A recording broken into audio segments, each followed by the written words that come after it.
ഞാൻ സംസാരിക്കാൻ തുടങ്ങട്ടെ? മൊബൈൽ ശബ്ദം കേൾക്കില്ലല്ലോ. ഓക്കേ. പിന്നെ വേറെ ഒരു കാര്യം, ഞങ്ങൾ നേരത്തെയൊക്കെ പുറപ്പെട്ടു 1.25 മണിക്കൂറായി ഇവിടെ എത്തിയപ്പോൾ. 1.5 മണിക്കൂറെന്നാണ് പറഞ്ഞത്. ഞാൻ തിരക്ക് പിടിച്ച് സംസാരിക്കാൻ ഇഷ്ടപ്പെടുന്നില്ല. അരമണിക്കൂറെങ്കിൽ അരമണിക്കൂർ സംസാരിക്കാം, 1 മണിക്കൂറെങ്കിൽ 1 മണിക്കൂർ സംസാരിക്കാം. അല്ല, ഒരു 1.25 മണിക്കൂർ എടുത്ത് സംസാരിക്കുകയാണെങ്കിൽ അങ്ങനെ ചെയ്യാം. നിങ്ങൾ അതൊക്കെ കേട്ടിരിക്കാൻ ക്ഷമയുണ്ടോ അതോ പോകാൻ തിരക്കുണ്ടോ? ഒന്ന് കൈ പൊന്തിക്കും ക്ഷമയാണോ എന്നുള്ളത് അറിയാൻ. അപ്പോൾ എന്നെ സ്വതന്ത്രമായിട്ട് അങ്ങോട്ട് വിട്ടുമോ? ശരി. യം ശൈവാ സമുപാസതേ ശിവ ഇതി ബ്രഹ്മേതി വേദാന്തിനോ ബൗദ്ധാ ബുദ്ധ ഇതി പ്രമാണപടവഃ കർത്തേതി നൈയായികാഃ അർഹന്നിത്യഥ ജൈനശാസനരതാഃ കർമ്മേതി മീമാംസകാഃ സോയം വോ വിദധാതു വാഞ്ചിതഫലം ത്രൈലോക്യനാഥോ ഹരിഃ. സോയം വോ വിദധാതു വാഞ്ചിതഫലം ത്രൈലോക്യനാഥോ ഹരിഃ.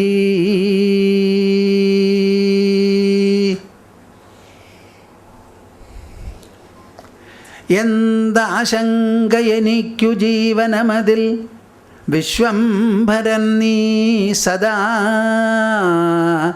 കുഞ്ഞിൻ പാലനമോർത്തതിന്നുചിതമായി സ്തന്യം ചമച്ചില്ലയോ. വീണ്ടും വീണ്ടുമിതോർത്തു യാദവപദേ ഗോപീപദേ സത്പദേ പാദാംഭോജനിഷേവ കൊണ്ടു സതതം കാലം കഴിക്കുന്നു ഞാൻ. പാദാംഭോജനിഷേവ കൊണ്ടു സതതം കാലം കഴിക്കുന്നു ഞാൻ. കാക്കണം സ്തുതി കേൾക്കണം പുനരന്തികെ എഴുന്നള്ളണം കുഴലൂതുമാ വഴി ഗാനമോടി ഉതിർത്തിടാൻ ഓതണം പല തത്വവാക്കുകളെന്നുമെൻ കരളഞ്ചുവാൻ അന്തരംഗ വസിക്കണേ ചിരം അറ്റകുറ്റമകറ്റുവാൻ. അന്തരംഗ വസിക്കണേ ചിരം അറ്റകുറ്റമകറ്റുവാൻ. ഹരിഹി ഓം ഹരിഹി ഓം ഹരിഹി. ഞാൻ സംസാരിക്കുവാൻ തുടങ്ങുമ്പോൾ നിങ്ങളെല്ലാവരും കേൾക്കുകയാണല്ലോ ചെയ്യുക. അപ്പോൾ എനിക്ക് നിങ്ങളുടെ ശബ്ദം കേൾക്കണം. അതിനെന്താണൊരു വഴി? 3 തവണ ഞാൻ ഓങ്കാരം ജപിക്കാം. എൻ്റെ കൂടെ ഒരുവിധം വിഷമിക്കാത്ത തരത്തിൽ നിവർന്നിരുന്ന് കണ്ണടച്ച് കൈകൾ രണ്ടും കോർത്ത് മടിയിൽ വെച്ച് വായും മനസ്സും തുറന്ന് കൂടെ ഓങ്കാരം ജപിക്കുക. ഇത് ഒരു അനുഷ്ഠാനം, ഒരു തപോനുഷ്ഠാനമാണ്. ഇതിൻ്റെ ഉദ്ദേശം നമ്മുടെ മുംബൈ നഗരം മാത്രമല്ല, മഹാരാഷ്ട്ര, ഗുജറാത്ത് പ്രദേശങ്ങളുമല്ല, ഭാരതം ഉപഭൂഖണ്ഡമാകെ, ഭൂതലമാകെ പരിശുദ്ധവും പവിത്രവും ദിവ്യമംഗള സ്വാധീനത്തിന് വിധേയവുമാകണം എന്നതാണ്. അങ്ങനെ വിചാരിച്ചുകൊണ്ട് ഈ സങ്കല്പശക്തി ദൈവത്തിനെ പോലെ മനുഷ്യന് മാത്രമേ ഉള്ളൂ. ഈ ഓങ്കാര ജപം കൊണ്ട് നിങ്ങളുടെ ഹൃദയത്തിൻ്റെ ആരോഗ്യം വളരെയധികം വർദ്ധിക്കുമെന്നാണ് അമേരിക്കൻ ശാസ്ത്രജ്ഞന്മാർ പറയുന്നത്. നമ്മെ സംബന്ധിച്ചിടത്തോളം ഇത് ദിവ്യമായ ഒരു ഉച്ചാരണമാണ്. ക്യാൻസർ രോഗം, സംഘർഷം മനസ്സിൻ്റെ, വാർദ്ധക്യ ലക്ഷണങ്ങൾ, ഇതൊക്കെ തടുത്തു നിർത്താനും കുറേയൊക്കെ ഭേദപ്പെടുത്താനും പറ്റിയ തരത്തിൽ മെലാറ്റിലീൻ എന്ന് പറഞ്ഞ ഒരു സെക്രീഷൻ പീനിയൽ ഗ്ലാൻഡിൽ നിന്ന് വിസർജിപ്പിക്കാനും ഇത് വളരെ ഫലപ്രദമാണത്രേ. അതെന്തോ ആവട്ടെ, നമ്മെ സംബന്ധിച്ചിടത്തോളം അത്യന്തമംഗളം വർഷിക്കുന്നതായ ഒരു തപോനുഷ്ഠാനമാണ്. അങ്ങനെ വിചാരിച്ച് നിങ്ങളെല്ലാവരും ഓരോരുത്തരും കലവറയില്ലാതെ ഈ ഓങ്കാരം ജപിക്കണം. ഇവിടെ സദസ്സ് എത്രയുണ്ടെന്ന് കണ്ണുകൊണ്ട് നോക്കിയാൽ മനസ്സിലാവുന്നു. ഇനി നിങ്ങളുടെ ശബ്ദം കേൾക്കുമ്പോൾ എല്ലാവരും അതിൽ പങ്കെടുത്തു എന്നൊരു തോന്നലും ഒരു സന്തോഷവും ഒരു കൃതാർത്ഥതയും സ്വാമിജിക്ക് ഉണ്ടാവണം.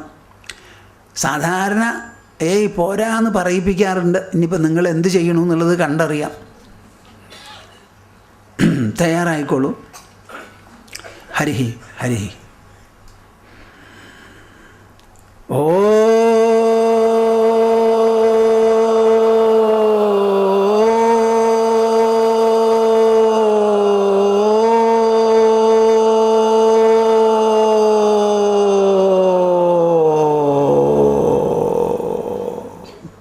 നന്നായില്ലോ, വളരെ നന്നായി. പക്ഷേ എല്ലാവരും പങ്കെടുത്തത് പോരാ, ഊർജ്ജസ്വലതയും പോരാ. ഓ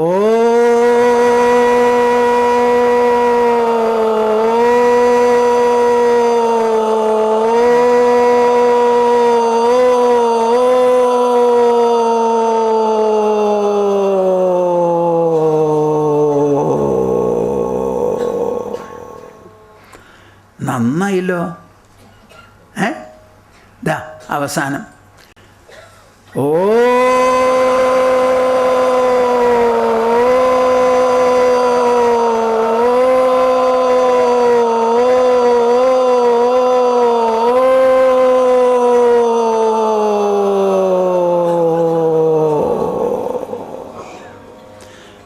ഹരി ഓം ജയഗുരു.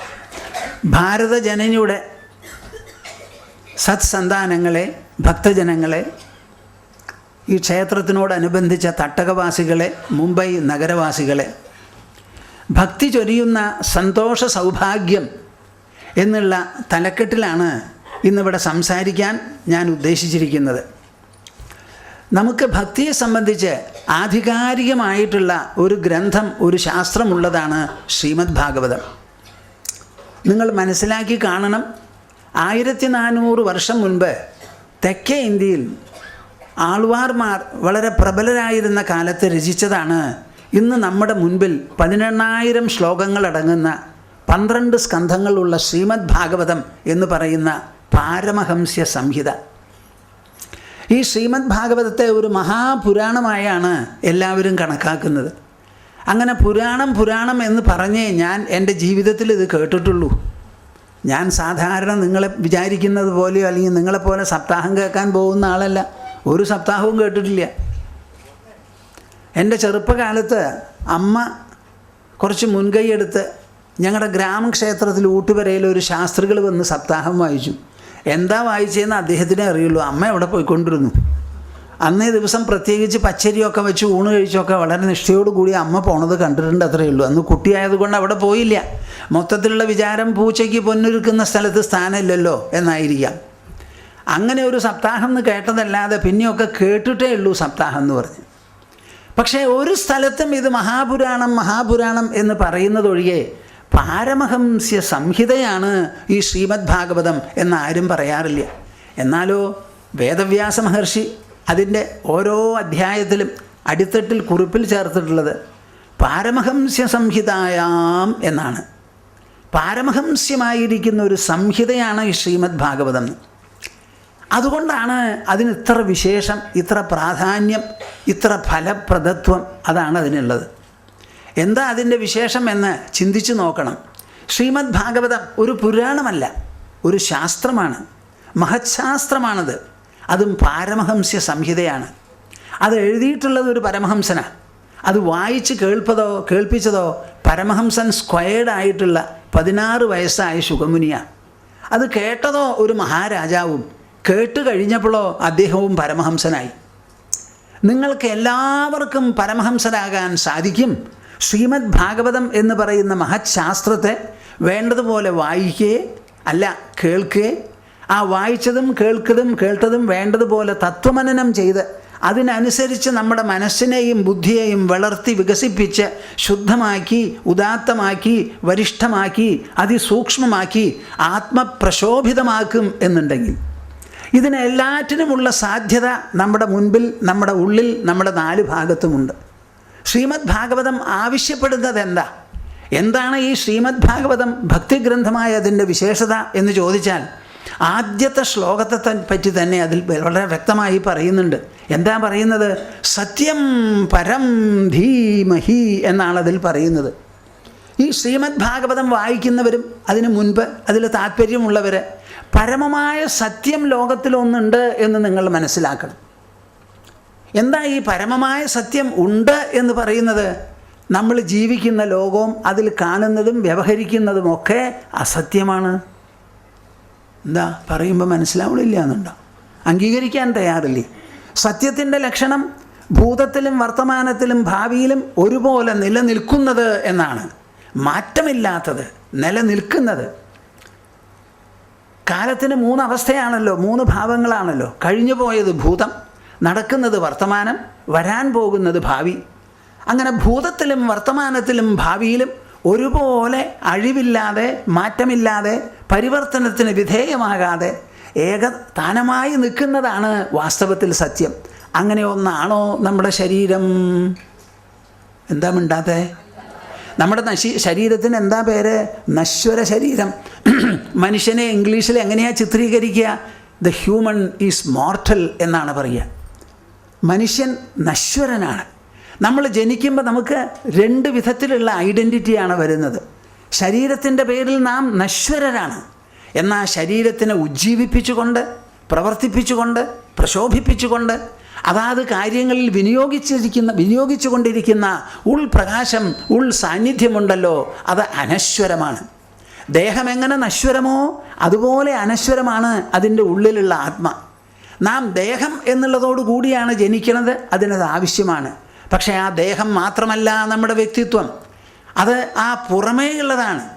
ആ വ്യക്തിത്വത്തെ ഉജ്ജീവിപ്പിക്കുന്നത് that wonderful presence which is ineffable in character, which is animating and activating the mortal body, is always different from the body, absolutely different from, and hence it is immortal. അങ്ങനെ എല്ലാവരും ഇവിടെ നശ്വര ശരീരത്തോടും അനശ്വരമായിരിക്കുന്ന ആത്മചൈതന്യത്തോടും കൂടി മാത്രമേ ജനിച്ചിട്ടുള്ളൂ എന്ന് മനസ്സിലാക്കുമ്പോൾ നിങ്ങൾക്ക് എന്താ അറിയേണ്ടത്? സത്യം പരം ധീമഹി. നമ്മുടെ ശരീരം നശ്വരമാണ്, ലോകവസ്തുക്കൾ നശ്വരമാണ്, ഭൂമി അടക്കമുള്ള പഞ്ചഭൂതങ്ങളും നശിക്കും, പരിണാമവും പരിവർത്തനവും ഉള്ളതാണ്. അങ്ങനെ ഒരു ലോകത്തിൽ ജീവിക്കുമ്പോൾ നമുക്ക് ആശ്രയം നശ്വര വസ്തുക്കളോ അതോ അനശ്വര സാന്നിധ്യമോ? എന്താ മിണ്ടാതെ? അനശ്വര സാന്നിധ്യമാണ്. ആ അനശ്വര സാന്നിധ്യം കണ്ണുകൊണ്ട് കാണില്ല. നിങ്ങൾക്കൊരു മനസ്സുണ്ട് ശരീരത്തിൻ്റെ ഉള്ളിൽ, ശരീരത്തിനെ പ്രവർത്തിപ്പിച്ചു കൊണ്ടിരിക്കുന്ന മനസ്സ്. എപ്പോഴെങ്കിലും നിങ്ങളതിനെ കണ്ടിട്ടുണ്ടോ? എന്നാൽ മനസ്സില്ലേ? അപ്പം മനസ്സെങ്ങനെയോ ശരീരത്തിൻ്റെ ഉള്ളിൽ, അതുപോലെ ഈ ലോകത്തിൽ മുഴുവൻ ഇടതൂർന്നു നിൽക്കുന്നതാണ് അനശ്വരമായിരിക്കുന്ന സാന്നിധ്യം.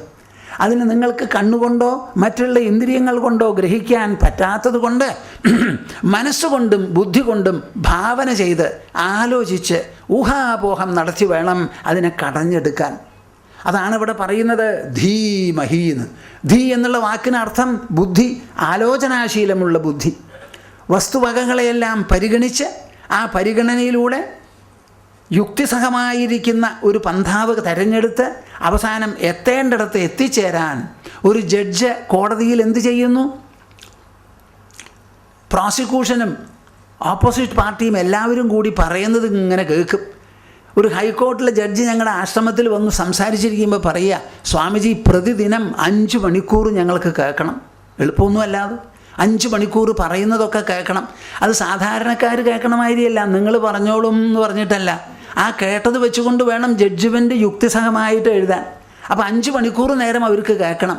ഈ ജഡ്ജ് എന്താ ചെയ്യണത്? ഒന്നും കണ്ടിട്ടില്ല, കണ്ടവരും കേട്ടവരും പറയണതൊക്കെ കേൾക്കണേ ഉള്ളൂ. കേട്ടതിന് ശേഷമോ അദ്ദേഹത്തിന് നടന്ന സംഭവത്തെക്കുറിച്ച് എല്ലാവർക്കും സമ്മതമാവുന്ന തരത്തിലൊരു തീരുമാനത്തിലെത്തി കാണാത്ത സംഗതിയെക്കുറിച്ച് കണ്ടവർ പറഞ്ഞതിന് വിരുദ്ധമായി പോലും ഒരു ജഡ്ജ്മെൻ്റ് എഴുതിയുണ്ടാക്കേണ്ടി വരും അദ്ദേഹത്തിന്.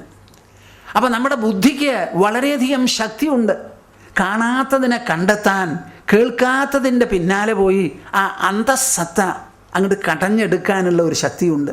ആ ബുദ്ധി കൊണ്ട് വേണം ഈ പരമസത്യത്തെ ധ്യാനം ചെയ്യാൻ, ആലോചിക്കാൻ, വിഭാവനം ചെയ്യാൻ, തത്വമനനം ചെയ്യാൻ. പരമമാണ് സത്യം. പരം എന്നുള്ള വാക്കിനർത്ഥം ഇന്ദ്രിയങ്ങൾക്ക് മുൻപ് പ്രകടമായി കാണുന്നത് മുഴുവൻ പരമല്ല, അപരമാണ്. ഇന്ദ്രിയങ്ങൾക്ക് അതീതമായിരിക്കുന്ന അലോകം, അലൗകികം, അഭൗമമായിരിക്കുന്ന ഒരു സത്യമുണ്ട്. ദേഹാതീതമായി ദേഹത്തിൽ തന്നെ പ്രവർത്തിക്കുന്നതും സന്നിഹിതമാകുന്നതും. അതിനെക്കുറിച്ച് ആലോചിക്കൂ, ആലോചിക്കൂ, ആലോചിക്കൂ എന്നാണ്. അപ്പം ഭക്തിയുണ്ടോ നിങ്ങൾക്ക്? ആ ഭക്തി പരം സത്യത്തെ ധീമഹി എന്ന് പറഞ്ഞതിലെത്തിക്കാതെ പറ്റില്ല. പരീക്ഷിത്ത് 7 ദിവസം ഇരുന്നിട്ട് എന്താ ചെയ്തേ? അവിടെ ഒരു പുഷ്പമെടുത്ത് അദ്ദേഹം അർപ്പിച്ചില്ല, ഒരു നിവേദ്യം ഓഫർ ചെയ്തില്ല, സമർപ്പിച്ചില്ല. ശുകമഹർഷി പറയുന്നത് കേൾക്കുക മാത്രമേ അദ്ദേഹം ചെയ്തുള്ളൂ. കേട്ടത് വേണ്ടതുപോലെ ഗ്രഹിച്ചു.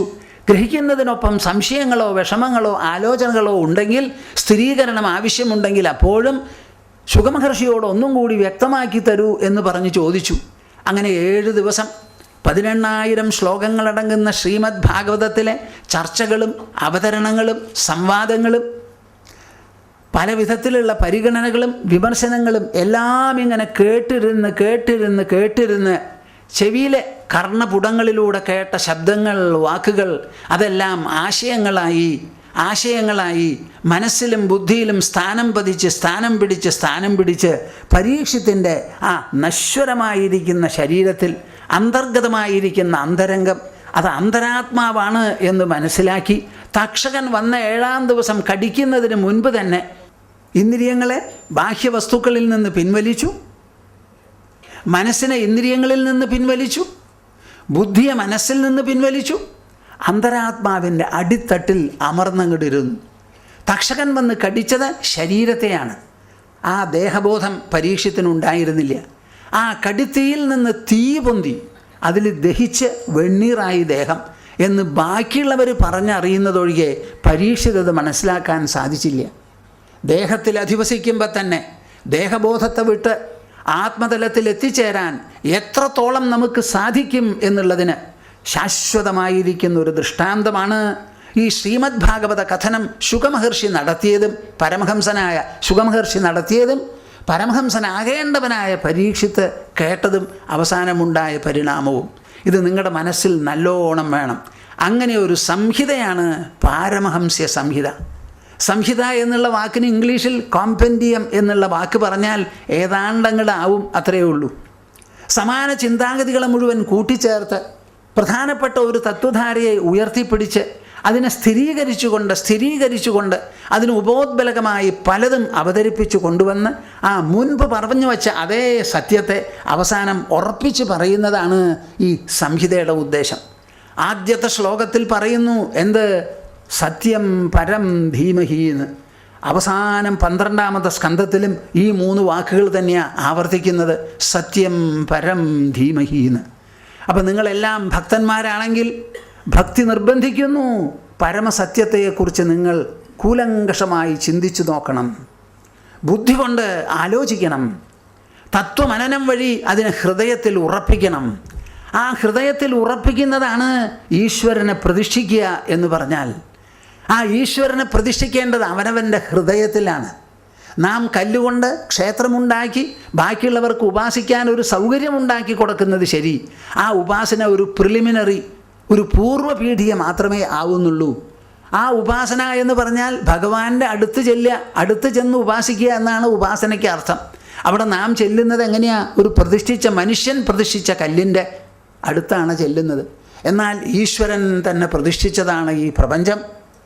നമ്മുടെ ഭൂമി എന്ന് പറയുന്നതാണ് നമ്മെ സംബന്ധിച്ചിടത്തോളം ഏറ്റവും വലിയ ഈശ്വര പ്രതിഷ്ഠ. അദ്ദേഹം തന്നെ ശൂന്യാകാശത്തിൽ വട്ടം തിരിച്ചുകൊണ്ട് അങ്ങനെ നടത്തുന്നതായ ഒരു ഭൂമി, അത് തന്നെയാണ് ഈശ്വരൻ്റെ വലിയൊരു പ്രതീകം. അതിന് ചുറ്റുമുള്ള കാറ്റ്, ഭൂമിയുടെ തന്നെ ഉപരിതലത്തിലുള്ള ജലം, പല വിധത്തിലുള്ള ശക്തികൾ, ഊർജങ്ങൾ, അഗ്നിയിൽ പ്രകാശവും ചൂടുമുള്ളതുപോലെ, അത് കഴിഞ്ഞാൽ ആകാശം. ഈ പാഞ്ചഭൗതികമായ പ്രകാശം തന്നെയാണ് ഈശ്വരൻ സ്വയം ഘനീഭവിച്ചുണ്ടായത്. അതിനെ അതേപടിക്ക് നമുക്ക് നോക്കിക്കാണാൻ സാധിക്കണം. നാം പ്രതിഷ്ഠിച്ച പ്രതിഷ്ഠ ഈശ്വരൻ്റെ പ്രതീകമാണെന്ന് നാം പറയുന്നു. ഈശ്വരൻ തന്നെ നൽകിയിട്ടുള്ള പ്രതിഷ്ഠകളുണ്ടല്ലോ, അതിനെ ഈശ്വരമയമായി കാണാനുള്ള ഒരു തുടക്കമാണ് ഈ ക്ഷേത്രം എന്ന് പറയുന്നത്. ഈ ശ്രീമദ് ഭാഗവതം ഇങ്ങനെ ഭക്തിയെ, പരമമായ സത്യത്തെ ധ്യാനം ചെയ്യാൻ വേണ്ടിയുള്ള ഒരു മാധ്യമമാക്കി തീർത്ത് എല്ലാവരെയും അതിന് അർഹരാക്കി തീർക്കുന്നു. പ്രധാനപ്പെട്ട ഒരു കാര്യമാണ് ഈ പാരമഹംസ്യ സംഹിത എന്ന് പറയുന്നത്. ഈ ശ്രീമദ് ഭാഗവതത്തിൻ്റെ ഉദ്ദേശം ആദ്യം പറഞ്ഞു പരമമായ സത്യത്തെ ധ്യാനം ചെയ്യുന്നു എന്ന്. രണ്ടാമത് പറയുന്നു ഈശ്വരനെ ഹൃദയത്തിൽ പ്രതിഷ്ഠിക്കണം. അതാണ് ശ്രീമദ് ഭാഗവതത്തിൻ്റെ ഉദ്ദേശം. കേൾക്കുന്നുണ്ടോ നിങ്ങൾ? കേൾക്കുന്നുണ്ട്, മനസ്സിലാക്കുന്നുണ്ടോ എന്നാ സംശയം. ഈശ്വരനെ ഹൃദയത്തിൽ പ്രതിഷ്ഠിക്കണം. ധർമ്മപ്രോജ്ജിത കൈതവോത്ര പരമോ നിർമ്മത്സരാണാം സദാം വേദ്യം വാസ്തവമത്ര വസ്തു ശിവദം താപത്രയോന്മൂലനം. ശ്രീമദ്ഭാഗവതേ മഹാമുനികൃതേ കിം വാ പരൈഃ ഈശ്വരഃ സദ്യോ ഹൃദി അവരുധ്യതേ അത്ര കൃതിഭിഃ ശുശ്രൂഷുഭിസ്തക്ഷണാത്. ഈ ശ്രീമദ് ഭാഗവതത്തിൽ അടിമുടി വേദ്യം അറിയാനുള്ള കാര്യങ്ങളാണ് ഇവിടെ പറഞ്ഞിരിക്കുന്നത്. എങ്ങനെയാണ് പറഞ്ഞിരിക്കുന്നത്? ധർമ്മപ്രോജ്ജിത കൈതവോത്ര പരമോ.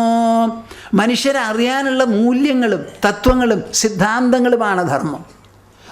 ധർമ്മം എന്ന് പറഞ്ഞാൽ ഇംഗ്ലീഷിൽ പറയുന്ന റിലിജനോ മതമോ ഒന്നുമല്ലാതെ അത് നമ്മുടെ ജീവിതത്തെ സന്ധാരണം ചെയ്യണതും ചെയ്യേണ്ടതുമായിരിക്കുന്ന തത്വമൂല്യ സിദ്ധാന്തങ്ങളാണ്. ഈശ്വരൻ എന്ന് പറയുന്നത് ഒരു തത്വമാണ്. ആത്മാ എന്ന് പറയുന്നത് ഒരു തത്വമാണ്. ധർമ്മം എന്ന് പറയുന്നത് ഒരു കോഡ് നാം വിഭാവനം ചെയ്ത് മനസ്സിലാക്കി എടുത്തിട്ടുള്ള ഒരു ജീവിത രീതി മാർഗമാണത്. ആ ധർമ്മത്തെ വ്യക്തിഗതം, കുടുംബസംബന്ധമായത്, സമാജത്തിൽ അധിഷ്ഠിതമായത്, രാജ്യത്തിൽ, ഭരണകൂടത്തിൽ, ഇതിലെല്ലാറ്റിലും അധിഷ്ഠിതമായ ധർമ്മമൂല്യങ്ങളുണ്ട്. എല്ലാറ്റിനെയും തൊലി ഉരിച്ച് പറയണു ഞാനിതിൽ. ഈ ധർമ്മപ്രതിപാദനത്തിലൂടെ നിങ്ങൾക്ക് മനസ്സിലാക്കാനുള്ളത് വാസ്തവമത്ര വസ്തു ശിവദം.